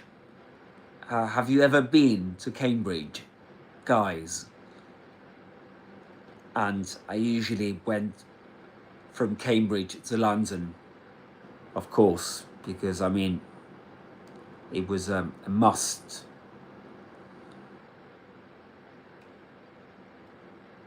Yeah, I remember some. I remember you told me that you've never been abroad, but of course that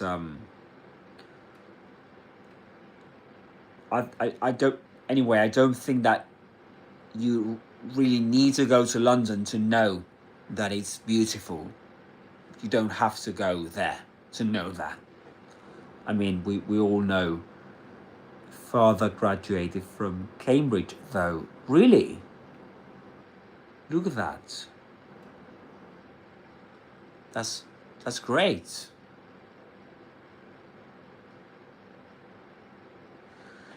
Yeah, it is rainy. It is rainy. It's not a myth. Yeah, and well, your father graduated from Cambridge, so he knows. I'm sure he knows that very well. It's quite rainy.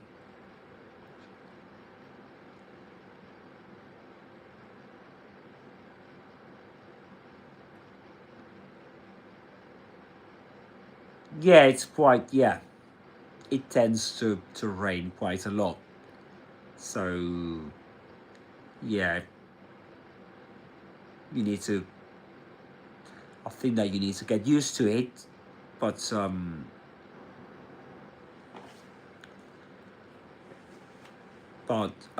apart from the constant rain and let me go to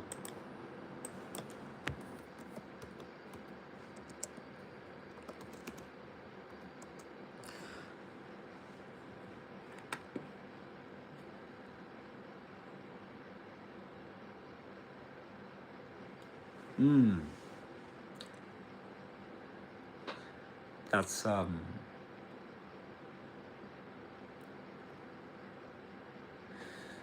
frigid, leavened. I pine for sea in the rain. The land here is too dry. I know what you mean, Sam. I'm sorry to hear that. And sorry, what's your name? How should we call you? You want to improve your speaking. Now we're about to talk about that. We can talk about that, of course. But how should we call you?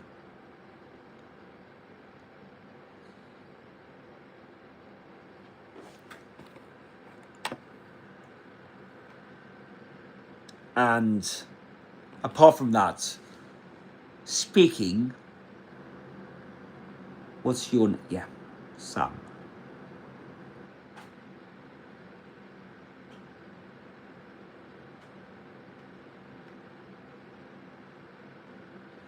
Yeah, now we're going to talk about speaking, improving your speaking in English. So, do you find it hard to communicate to people in English?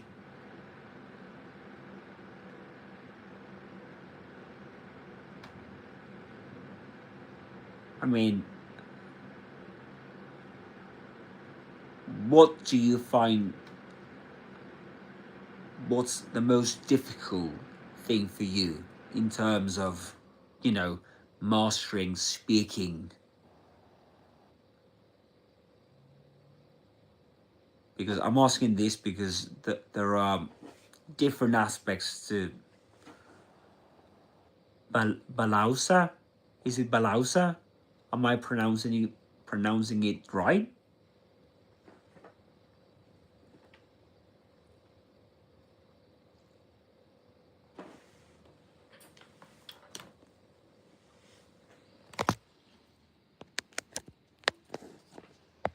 Yeah, I have to plug in my phone because otherwise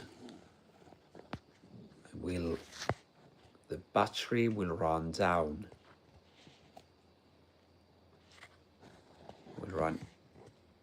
Okay, there we go. Sorry about this. It doesn't look great, but I need to plug in my phone before it runs out of battery. Balausa. Nice to meet you. Nice to meet you, Balausa. If I'm pronouncing your name correctly.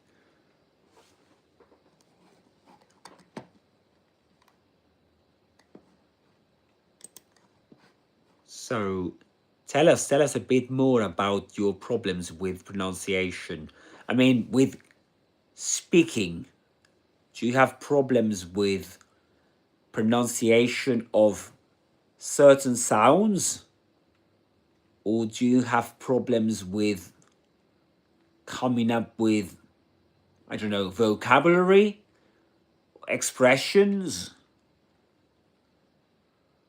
Do you have problems communicating with native speakers? Maybe you've traveled abroad.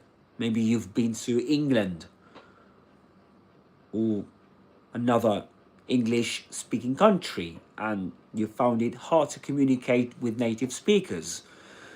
So there are different aspects to bear in mind when it comes to improving speaking, right? Because maybe you find it hard to produce certain sounds, certain specific sounds, but even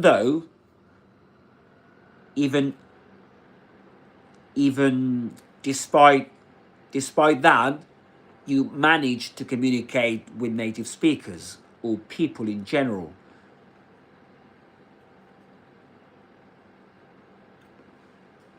You got me there. First time I've heard of it, to be honest with you. But I can Google it, of course.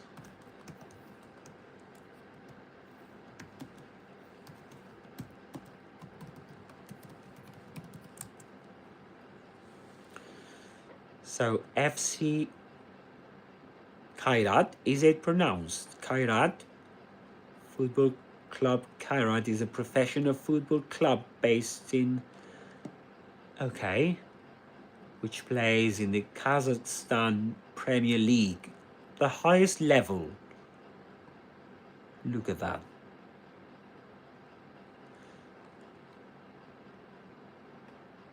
So are you a big fan of this football team?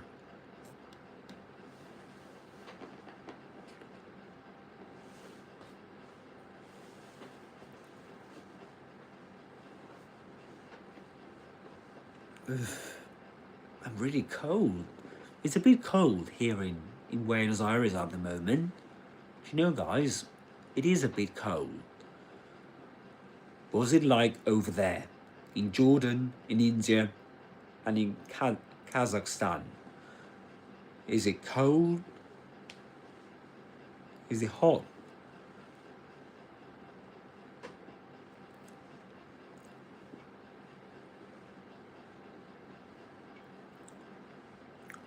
Tell us a bit more, Alauza. Tell us a bit more about the Cairo team football. And in the meantime, I can tell you a bit more about speaking, if you're all right with that.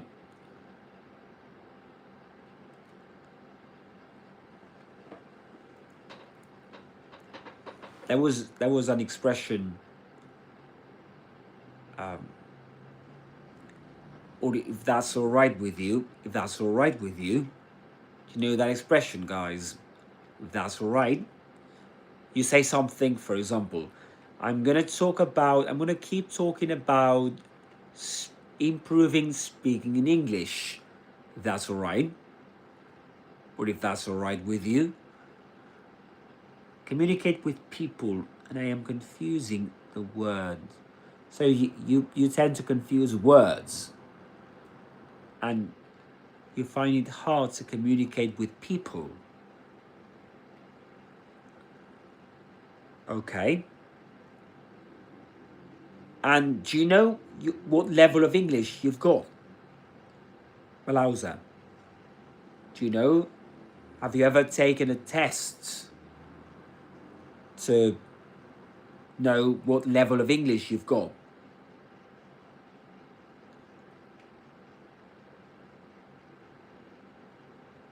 Yeah, because depending on your level of English,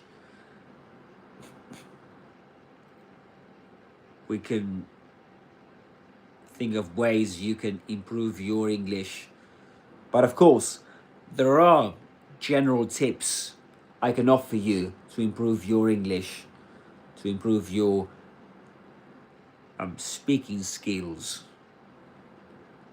I'm a big fan of, okay,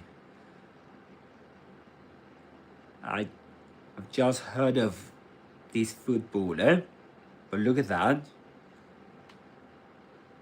Right. And do you know Messi? Sam and, well, Jack know about Messi. Messi, you know, the football player from Argentina. Maybe you do know him. And yeah, so we can mention a few things about speaking.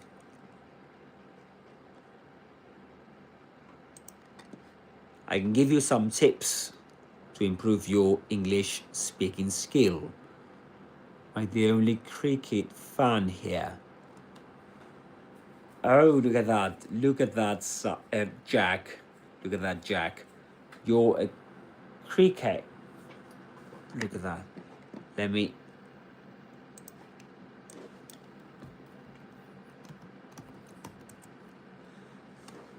So cricket, cricket. That's the way you pronounce it. Cricket, cricket, cricket fan. The only cricket fan here.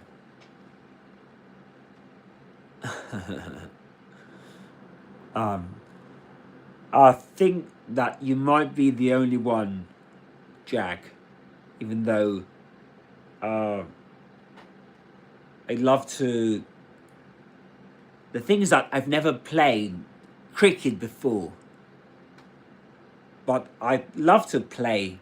I'd love to play cricket someday. I think I will like it. But look at that! I didn't know you were a fan of a cricket fan. That's great. That's great. Thank you for sharing, Jack. And so, Balauza, you're A2 or B1? Okay. Okay. Yeah. So your level of English will, of course, determine whether, I mean, you'll struggle communicating with people. Of course. Of course. Yeah. But there are, of course, a few steps you can take to improve your English in general. For example, you can try and immerse yourself in English daily, you know. And one great advice I can give you is to subscribe to my channel, you know. even though it may not seem the best. Well, yes, it's a very good advice. It's a very good advice, because on my channel, you will all the time be immersed in English, you know, especially in British English. And what I usually love doing is to break down how native speakers pronounce words in English, how they speak, you know. And I usually try and break down how they do it. And that's great to do, because once you break down their pronunciation, then you can think of imitating their accent. So that's in terms of accent, of course. And I usually also make videos on certain vocabulary, you know, pronunciations, or even meaning, right? Meaning. For example, earlier on, we talked about, with Sam and Jack, we talked about certain words to express confusion, for example, right? For example, being bewildered. If you're bewildered, that means that you're confused. And, or baffled, for example, right? That's something that confuses you. Anyway, that's one option you've got. You can think of podcasts too. You can listen to podcasts. I want to start my own podcasts, to be honest with you. And the thing is that this, you know, subscribing to my channel, what the great thing, or the best thing to improve your speaking skills if you subscribe to my channel will be that what I'm trying to do with my channel is to show everyone how I got to get this level of English, you know. So what I usually try and do is to show you the way, you know, how to get there. You do this, that, and the other step by step until you get to, you know, a C2 level. You get to an advanced level. And so that's one thing you can do, of course. I will really appreciate it if you do that. And but apart from that, you can listen to, for example, other there are certain podcasts like Luke's English podcasts. You can listen to that, you know, over and over again. But one thing, the problem, you could listen to a podcast or to podcasts, and that's it. You could do that passively. But the thing is that the best thing to do to be able to learn how to speak the language is to be an active learner. And to be an active learner, you need to not only listen to, you know, speakers of English or English speakers, but you need to break down their pronunciation. You should, for example, pause, repeat, shadow them. Shadow means to repeat what they say, what the speaker says in English, at the same time they say it. And that's what I usually try and do on my channel. I usually try and guide you to do these things, because listening is not enough. Watching is not enough. It's good. It's important. But you need to break down what you listen to, what you hear, and then try and, you know, produce what you hear. It's not just about listening. Apart from that, again, shadowing is very important. You should do that 10-15 minutes a day. And you can do that, for example, there's a great episode I've recorded which is based on a story called The Escaped Man by Luke, read by Luke Thompson from Luke's English Podcasts. And let me show you what I'm talking about. So this is an episode called, yeah, as I told you. Just give me 1 second. Just give me 1 second. And I'm getting there. I'm getting there. Bear with me. Bear with me means be patient and please wait a minute until I finish doing this. That's to bear with somebody. And bear, yeah, just like the bear. A bear, the you know, the animal. And I will get there someday. Okay, so here it is.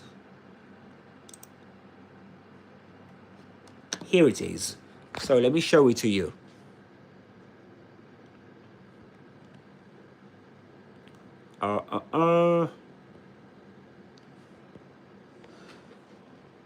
Okay.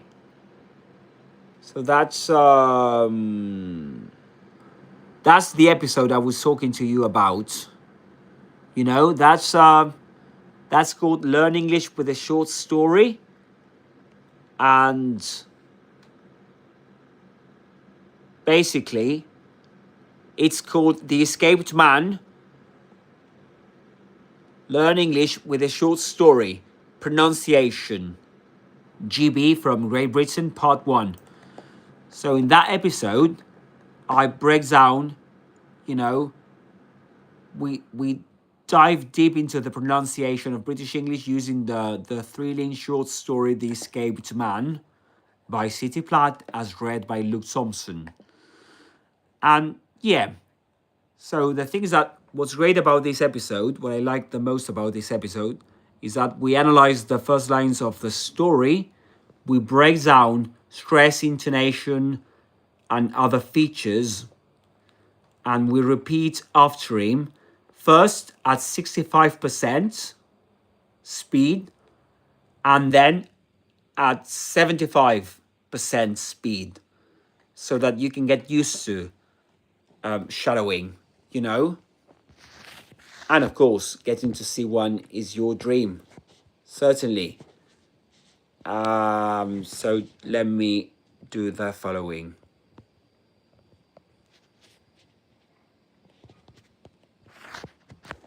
So that's what the episode is all about, you know?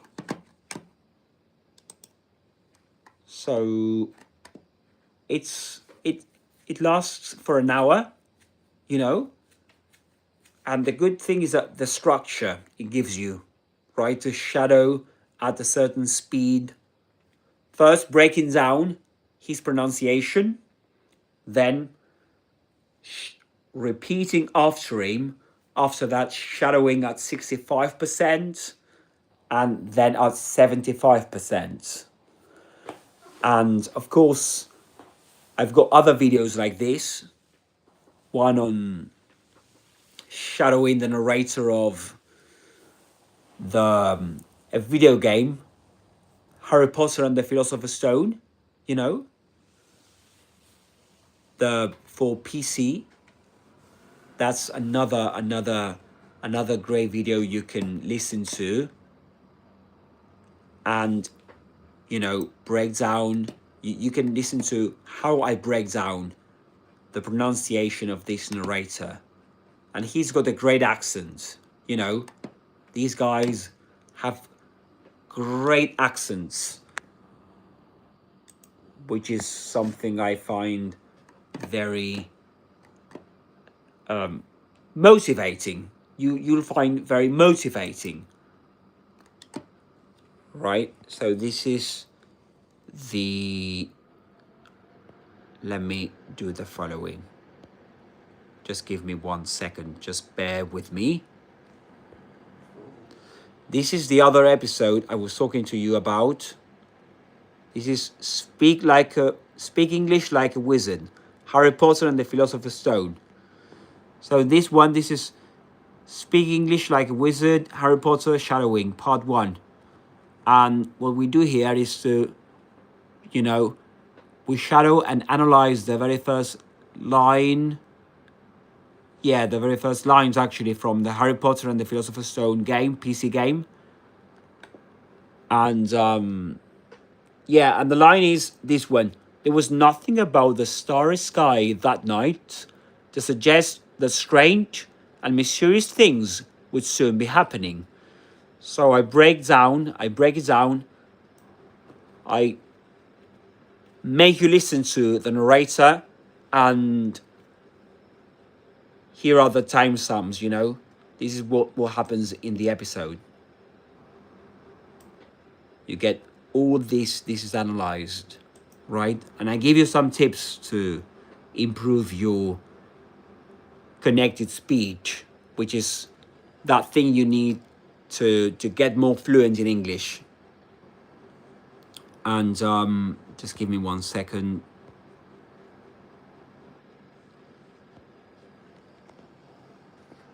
So yeah, okay, great. So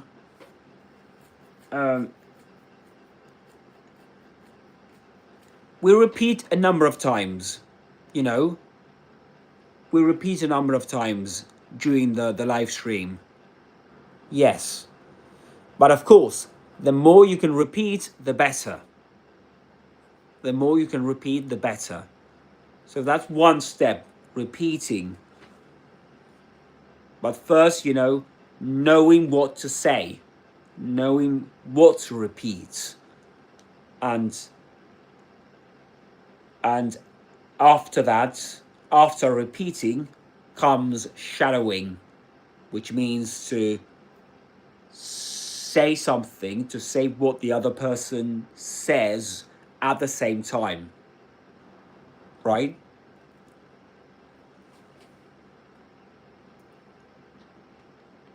So this is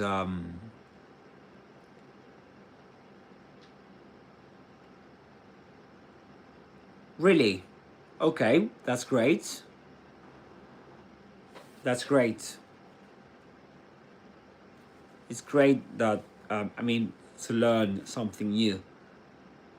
It's great that you've just learned something new. Excellent. But yeah, you can do that. And I've got other episodes too on shadowing. You can go and look those, have a look at those. They're on my YouTube channel, Alex's Adventures in English, and you can have access to them whenever you want. And of course, another way, if you find vocabulary confusing, something else I can help you with is that you can share with me. You can share with me what words you find difficult, you know. I'm at the moment, I mean, since I started this channel, I'm open to receiving students, learners' comments, or, you know, doubts. I'm open to receiving your doubts, because I usually make videos, short videos explaining words, the meaning of words, or usually the pronunciation of some words. But of course, nowadays I wanted to create more videos focused on the meaning of words, not only on pronunciation. So I can help you with that. And of course, you should consult dictionaries too. Today, in this live stream, we consulted two dictionaries actually. The Cambridge Online Dictionary, or the Online Cambridge Dictionary. Yeah, so you got the Cambridge Dictionary and Longman Dictionary, both are online. What else I can tell you? And I usually offer tips on pronunciation on my YouTube channel. That's something else I can mention to you that you can maybe benefit from.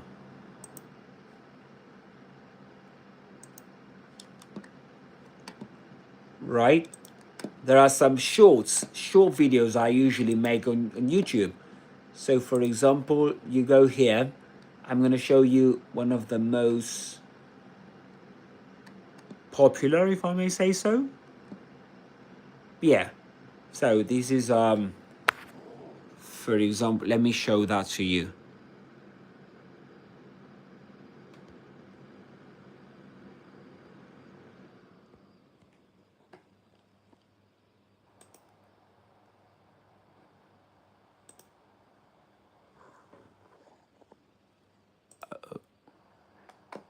Let me try and see if we can. Okay, there we go.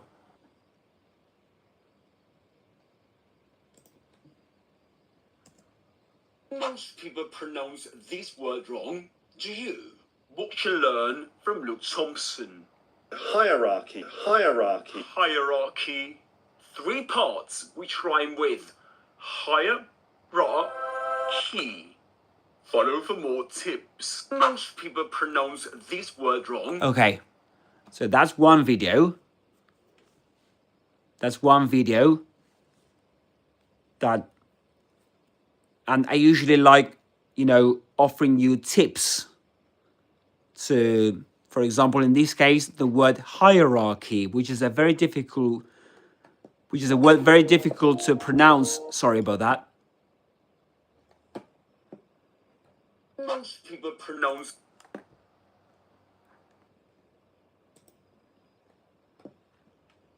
Yeah, it's a very difficult word to pronounce. And you get, for example, this video as well. How do you pronounce this word?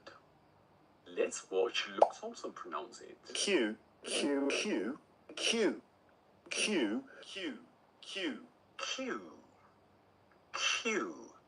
Just like the letter Q. Right? So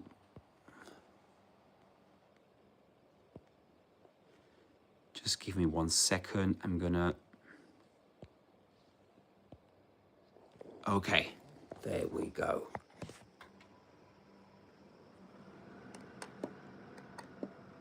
Okay, I've just read your message. I am inviting my friends to your channel. Thank you very much. Thank you very much, Balausa. I much appreciate it.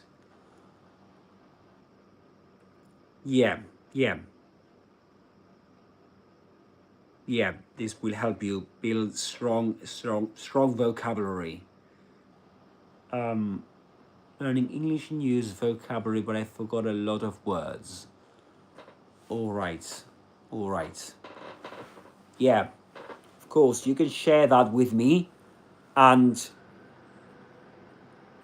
you can...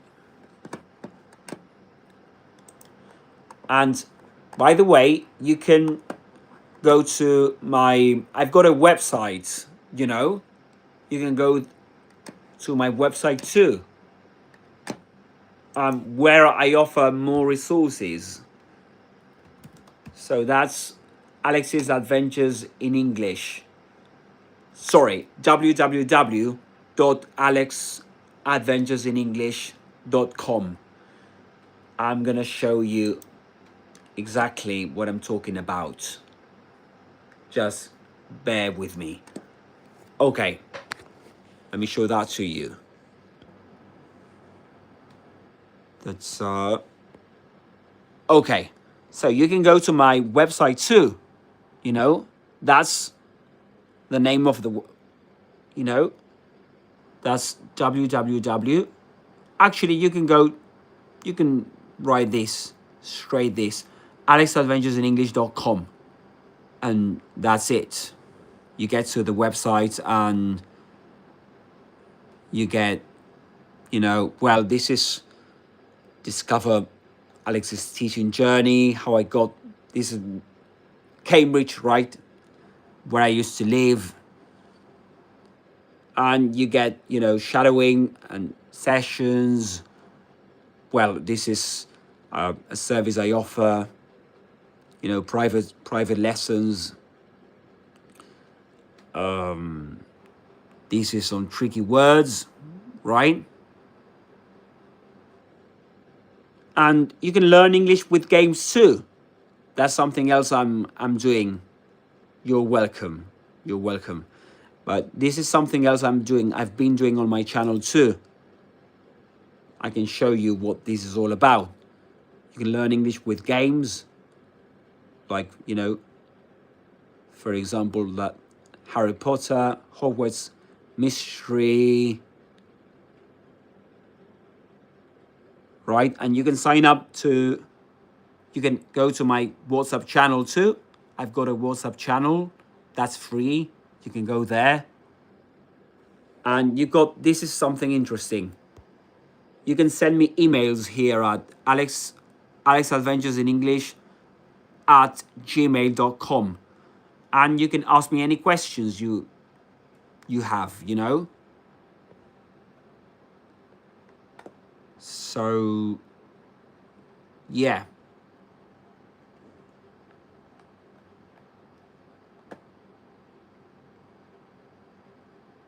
Yeah, so this is something I had been planning to do this on a live stream, you know, to show my website. This is the first time I'm doing this. And this is for everyone, of course. You've got, this is something I offer to people You know, I offer general English coaching. This is if maybe you or your friends or anyone you know is interested. I offer a free trial lesson. You know, this is a, you go here and, right, you've got description. You can go here and pick a date. You pick a date, pick when you want the lesson, or maybe this is something you can share with your friends or somebody, or this is something that people are watching on YouTube right now, right? So you can go here and you've got, you know, everything there. And the best thing is that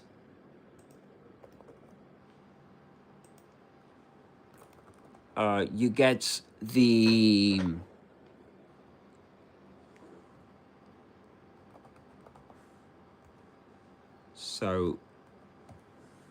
you get the chance to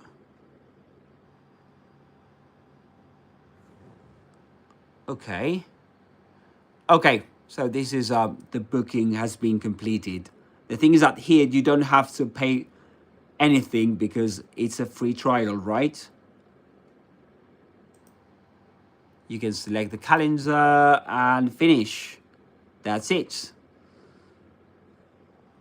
That's accent and pronunciation coaching. And then this is for people in general, guys. You can pay with PayPal, right? You've got a frequently asked questions. This is something I offer, which I usually forget to show to people. I usually forget. But everything's here.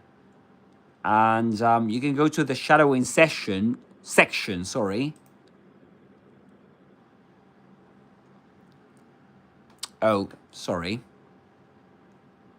I forgot to do it. That's strange. But it was functioning. You know, it was. It actually was. I don't know what happened with that. I will check it out later on. I will check it out. Okay, you can go here and read this article on tackle tricky words. Right, and you've got some explanations here for the videos. Okay, this is another on. How do you pronounce this word? Comfortable. Comfortable. Pretend it's spelled like this. 3 syllables. Comfortable. Comfortable. Okay, you got that explanation. Yeah, and then again, you've got, this is something I offer, accent training trial, 30 minutes. Yeah. And more. Anyway, yes, I got carried away with this, but it's interesting. This is something I'd been meaning to show to people on the channel, but I usually forget.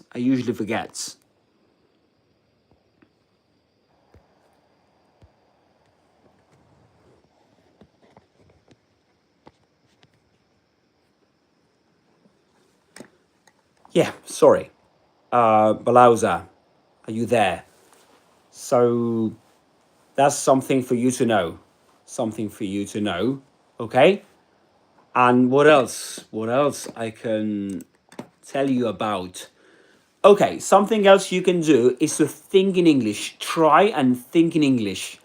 You can narrate your day in your head, for example. Right? You can say, right, I'm making tea. I'll pop out later. Can't be bothered to do the washing up now. Right? It sounds a bit silly, but you're rewiring your brain to default to English. It's like you start thinking in English. You need to try and start thinking in English. So, of course, to do this, you need to try and, try and pronounce words correctly. But yeah, you can consult dictionaries, you can consult my channel, you can email me, of course, and I can help you with that.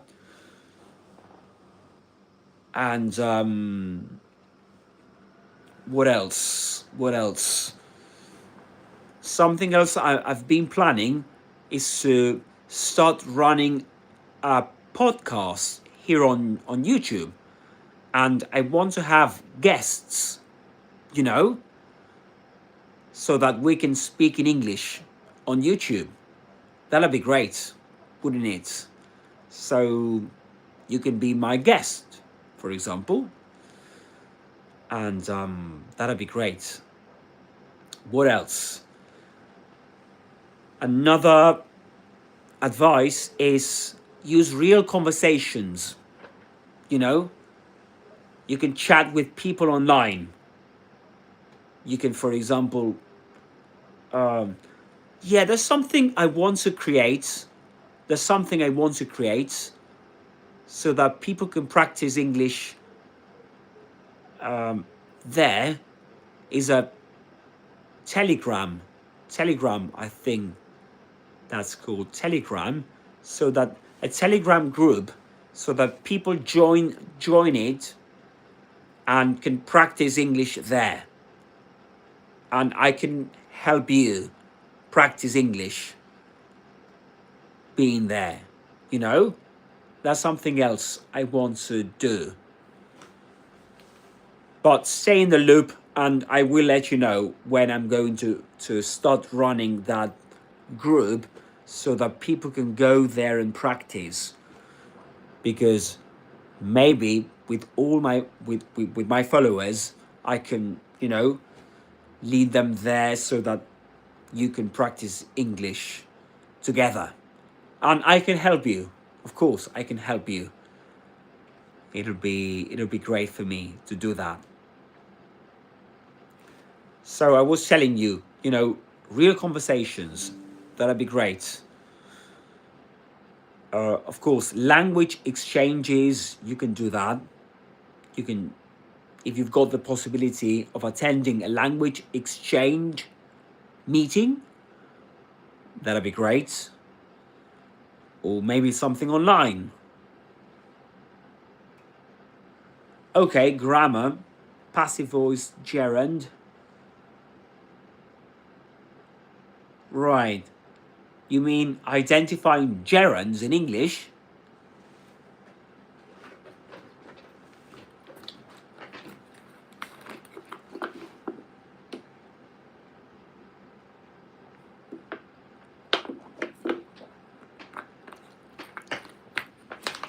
But I'll bear that in mind. Okay, passive voice and gerund. That's great. Okay, that's great ideas to make videos. Okay, so, but you struggled identifying gerunds in English or using gerunds in English?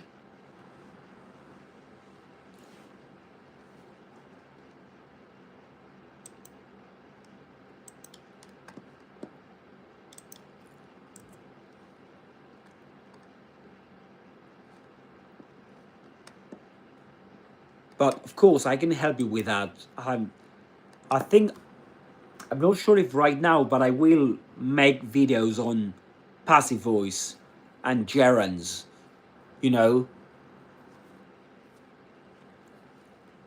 Yeah, for example, just to give you an example, when you need a gerund or the gerund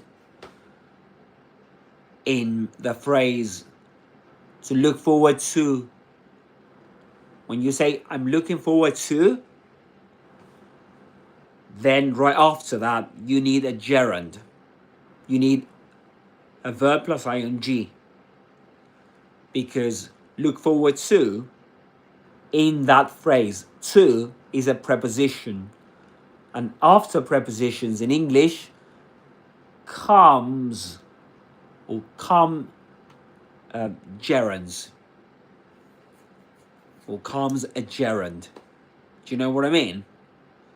So after a preposition in English, like to, for example, in the expression look forward to, when you say I'm looking forward to seeing you, I'm looking forward to meeting you, that's a gerund.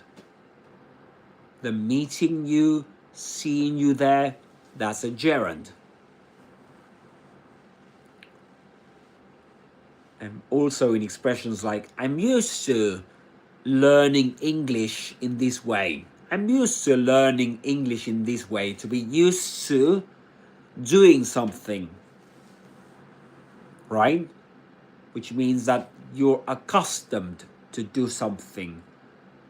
It's something you're familiarized with right now.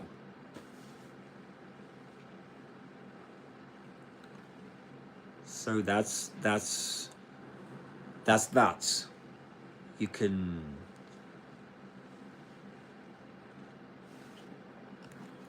yeah. So I was telling you about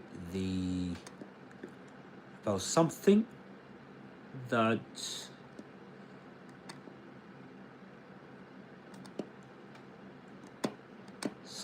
I completely forgot using. For example, yeah, if you say I'm used to using, I don't know, this thing, I don't know, that you can say that I'm used to studying English like this, which means I'm accustomed to studying English like this. I'm familiarized with this, with studying English like this. So yeah, after prepositions like to comes the gerund. And yes, that is right.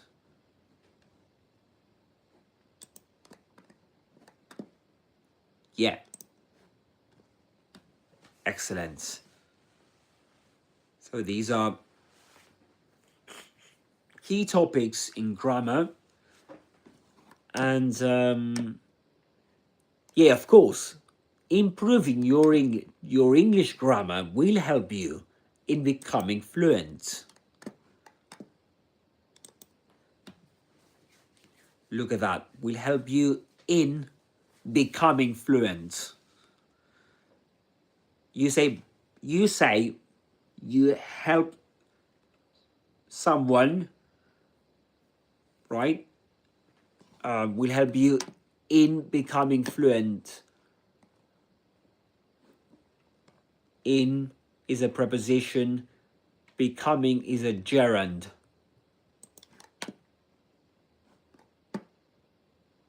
So, or you can say will help you become fluent, or to become fluent.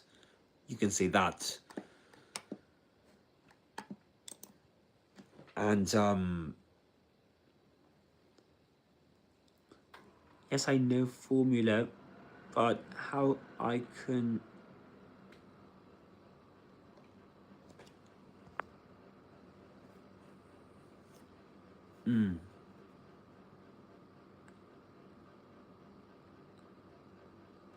right. So you mean how can you use it?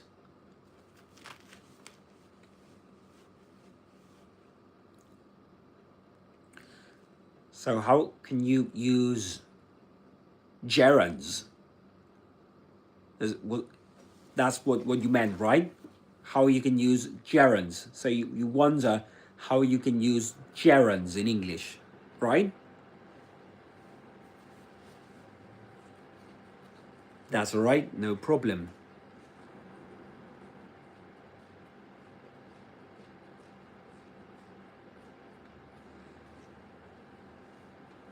So is that what you want to know? How to use them?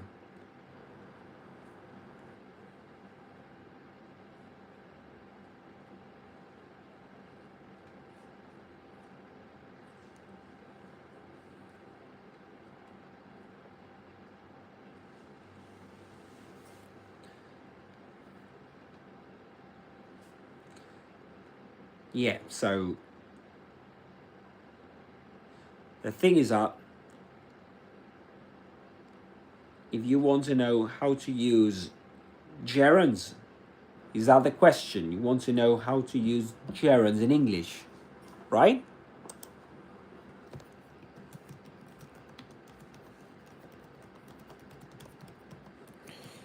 To improve your speaking skills.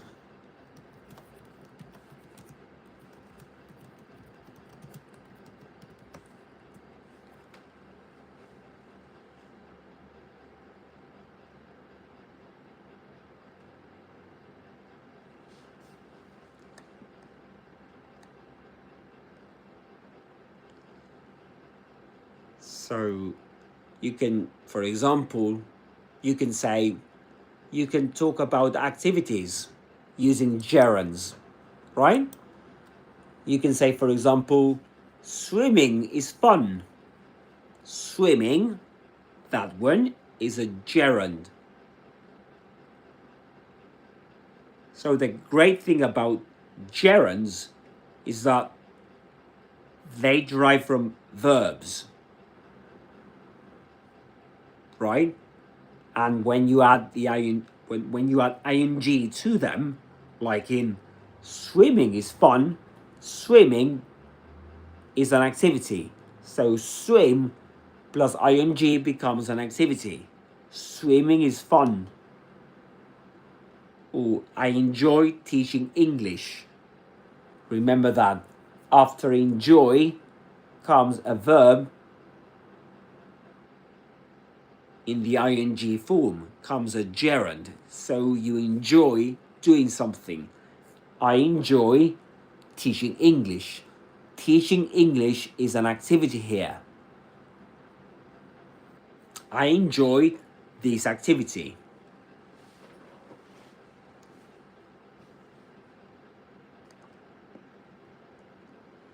So remember, gerunds come after certain verbs in English. In everyday speech, after enjoy, after admits. For example, I can give you, let me read to you this sentence. He admitted cheating on the tests. After admits comes a gerund. He admitted cheating on the tests.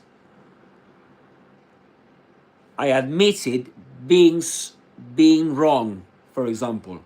I admitted being wrong. Or the verb discuss. We discussed going to the cinema. We discussed going to the cinema. Discuss going. So you need to learn these phrases, you know, these collocations. Or, for example, can't stand something. Can't stand doing something. That's something you need to learn as a unit. I can't stand listening to that music, for example. I can't stand, I don't know,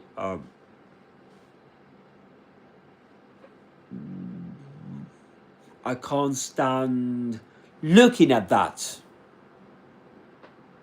Right? That's something you just can't do.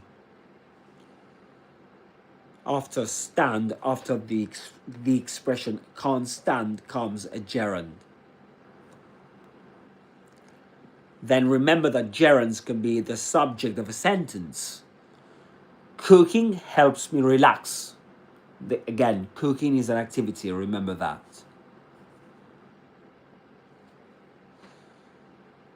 So if you're giving opinions, it sounds very natural in everyday speech to use a gerund at the beginning like this. Cooking is my favorite activity, for example, or cooking helps me relax. This is something we mentioned before. Remember that after prepositions, you get the gerund. For example, I'm interested in learning new expressions, for example. Thanks for helping me. For is the preposition there. So thanks for helping me. Or another preposition, at, in the sentence. He's good at making excuses. He's good at making excuses. Right? Not at make excuses, but at making excuses. Because at is a preposition. I'm really good at playing tennis, you can say.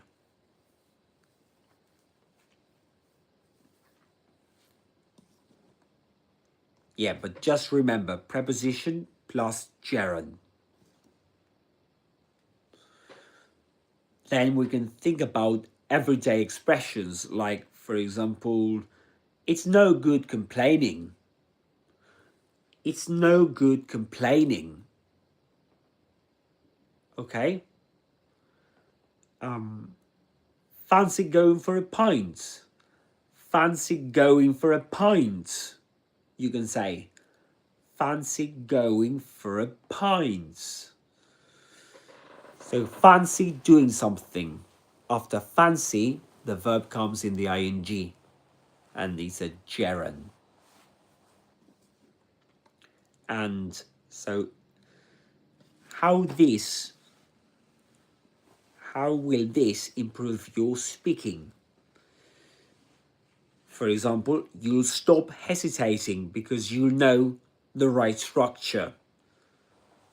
It's important, it's essential to know structures in English to improve your fluency, because you'll know the right structure and you will only need to fill the structure with words. So you say, for example, I enjoy playing football. And then if you want to talk about another thing, you might say, I enjoy listening to music, right? It gives you a structure.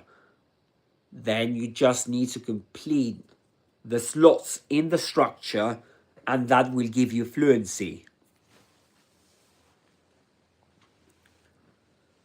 Right? And you'll sound more idiomatic by saying, for example, I'm good at teaching, rather than saying, I'm good to teach. I'm good to teach sounds unnatural. But if you say, I'm good at teaching, that sounds natural. And you're welcome. You're welcome, Walauza. You're very welcome indeed. And again, with gerunds, you'll be able to chain your thoughts together naturally with prepositions plus gerunds, right? By saying, I'm really interested in learning English. Okay? I'm really interested in learning English. You can say that.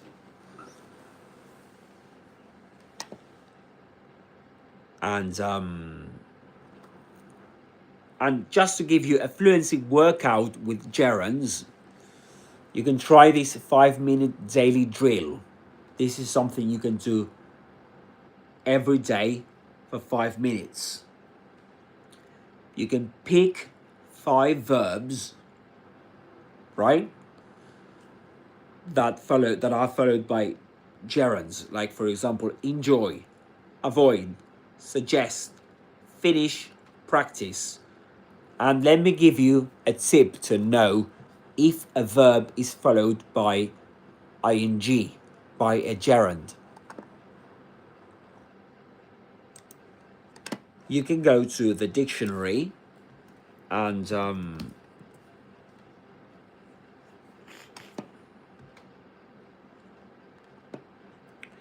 let me show you something.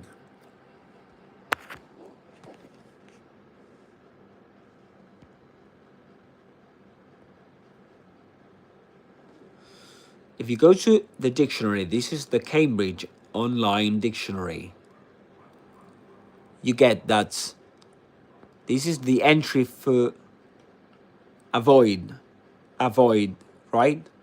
To avoid.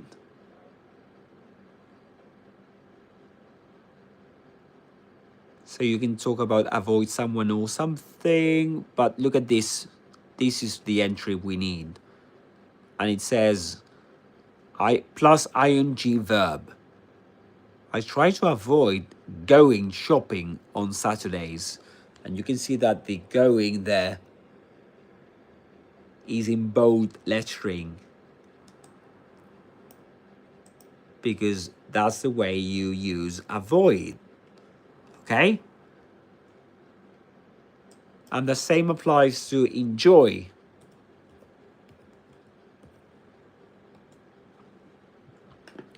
You go here and you get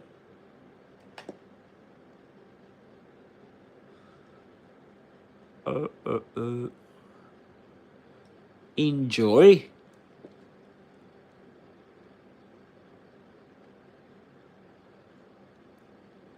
Where are the examples? We're waiting for them.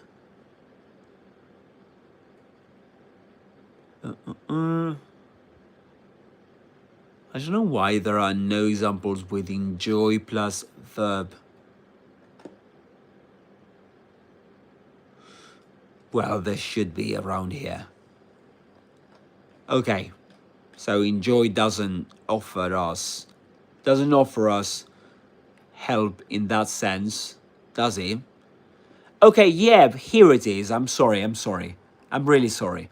It says, plus ing verb. I want to travel because I enjoy meeting people and seeing new places. Okay? So, plus ing verb that indicates that the verb is followed by the gerund, you know, by a gerund. Okay, so let me go back to the camera. Yeah, let's go back to the camera, front camera. Okay, so going back to the tips. Again, pick 5 verbs: enjoy, avoid, suggest, finish, practice. You can pick those 5, right? And you can make quick personal sentences like, I enjoy teaching online. I enjoy watching my favorite football team, right?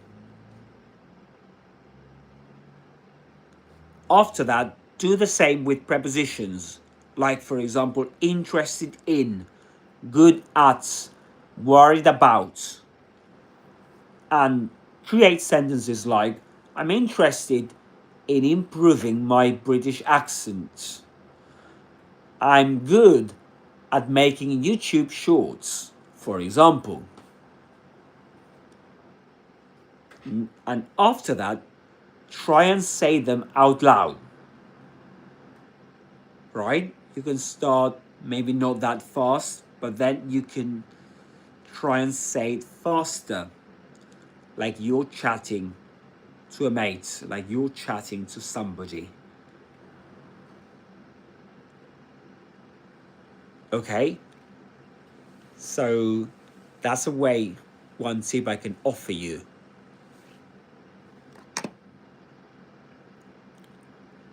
To improve your fluency in English, combining your knowledge of grammar, and in this case, gerunds, right?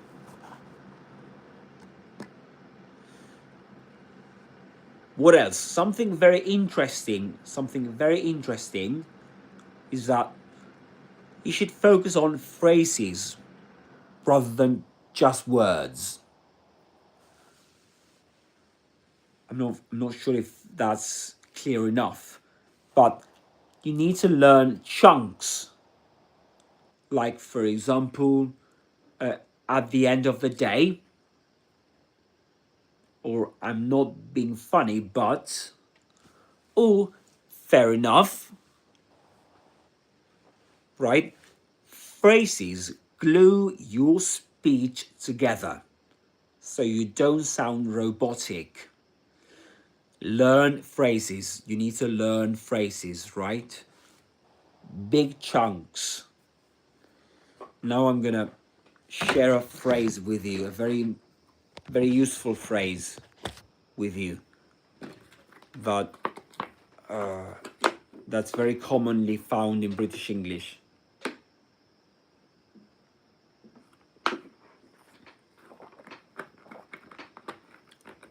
For example, the phrase, if that's all right,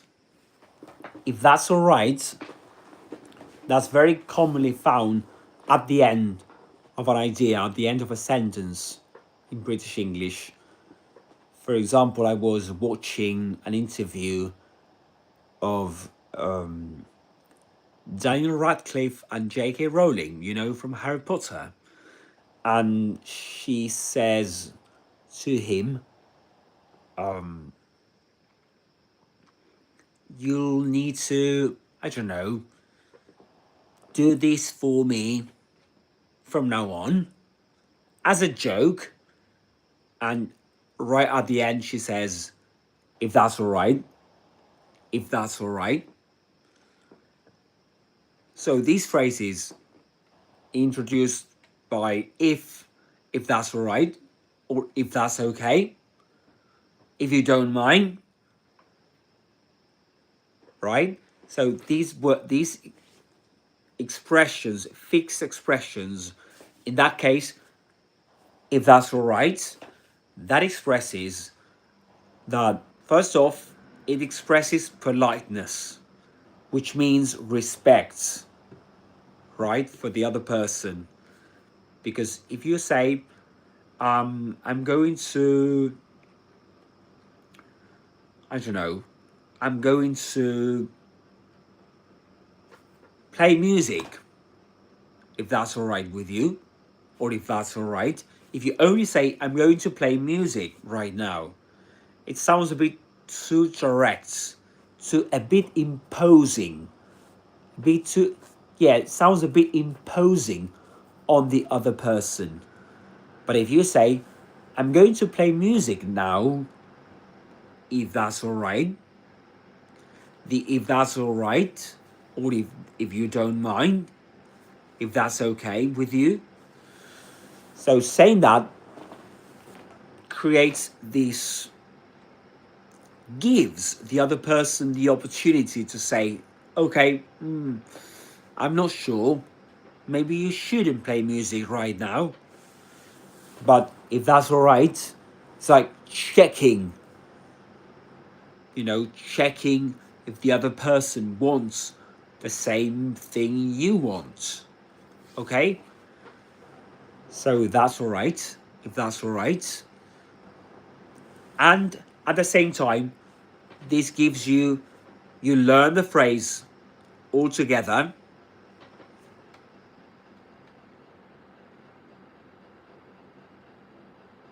Yeah, hijack. Yeah, absolutely. And funnily enough, this idea of if that's all right or if you don't mind, these expressions are a bit apologetic in the sense that, for example, there was an example I came across. I don't remember when, but a girl said, I'd rather not be visited someday or sometime, if that's all right. And she says at the end, if that's all right. And the thing is that if you say no to something, right, I don't want this, and if you add if that's all right, it's like you're giving the other person the chance to say, okay, no, let's do it. But the Brits, even when they're sure, 100% sure about something, they might use this expression, if that's all right. Even when they don't want your opinion on something. But that's very British, right? Being apologetic, trying to bear in mind what you think about what they say. If you accidentally bump into a British person, they will apologize to you. Yeah, that's right. That's right. It is true. It is true. So yeah. Remember, learning chunks and when to use them, of course. The Brits will usually say, for example, if you know what I mean, at the end of a sentence. Again, using if. So maybe like, you have to do this, that, and the other, if you know what I mean. If you know what I mean. If you know what I mean. Like, you know, saying, okay, maybe I'm not that clear in my explanation, so I'm checking if you understood what I've just said. Okay? So these phrases with if plus some words at the end of a sentence usually convey politeness or checking information, checking if the other person understood what we said. And what else? Yeah. Another tip I can mention is to accept mistakes. Accepting mistakes. You know, everyone slips up, even natives. The trick is to keep going. You know, if you make a mistake, it doesn't matter. You keep going. Don't freeze when you forget a word. Use fillers instead. You can say, you know, what's the word for this? And you can ask others to help you. And yeah. Remember, if you want to be fluent, you don't have to be perfect in terms of pronunciation.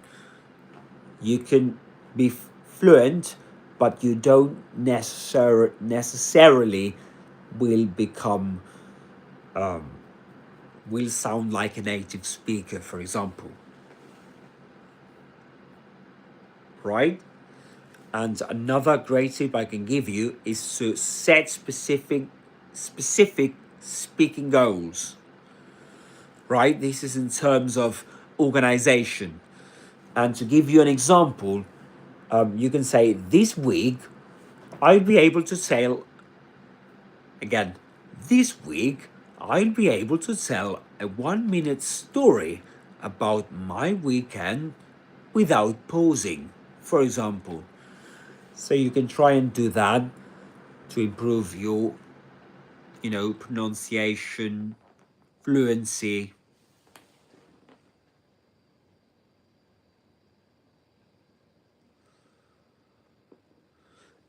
Even though it's your fault, yeah.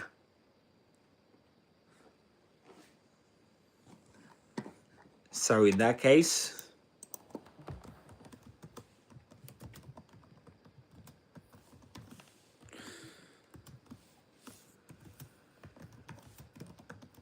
so just let me go to the laptop.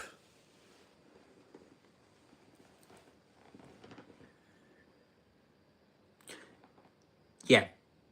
So you mean I was sitting? Is that what you say, Jack? They say this to mean I was sitting. Is that what you said?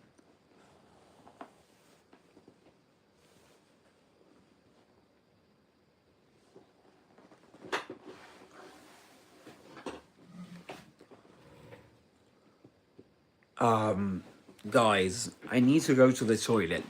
I need to go to the loo. Can you bear with me? Please. Please bear with me. I'll be right back. Okay? Go into the toilet. Go into the toilet and I'll be right back, guys. But yes, they do say I was sat. You're right. So you can say I was sat, which means I was in the state of sitting. Just bear with me, guys. I'm going to the toilet.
Okay. There we go.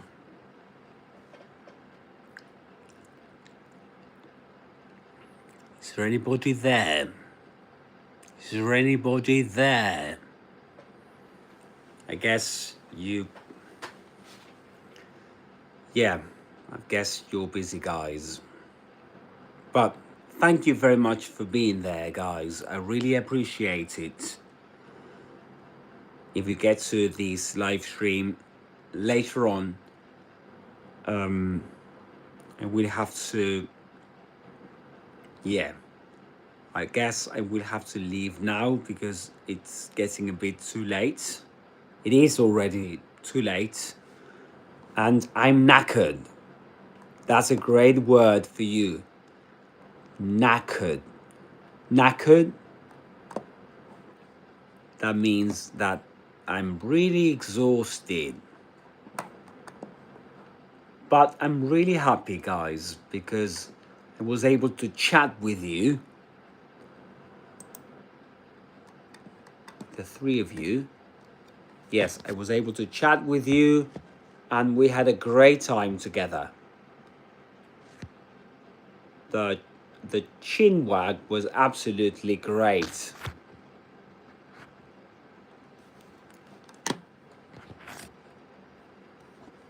And this is all helping my channel, this channel, our channel, right? This is our channel where I get to teach you English and you get to learn English. And that really makes me happy.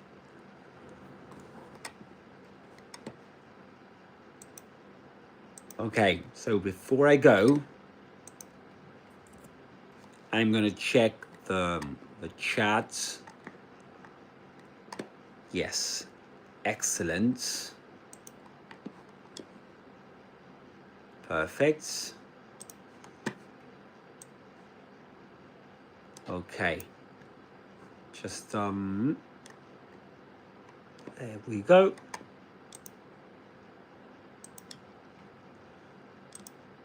Perfect. Okay, guys. Thank you very much for being there. I really appreciate it. And okay, guys. Thank you very much for being there. Take care. Say good care. And I hope to see you again. I hope to see you again on this channel, which is my baby, my precious baby. And take care, guys. Jack, Salausa, was it right? Let me double check your name. Of course, Sam, thank you very much. Balausa, Balausa, Balausa, yeah, there you go. Balausa, thank you very much for being there. And I hope to see you soon, guys. Don't forget to like and subscribe to my channel. And yes, don't forget to like and subscribe to my channel. And I hope to see you soon, guys. I really do hope to see you soon. Okay? Alright, guys. Bye-bye for now. Do take care. See you soon. See you soon.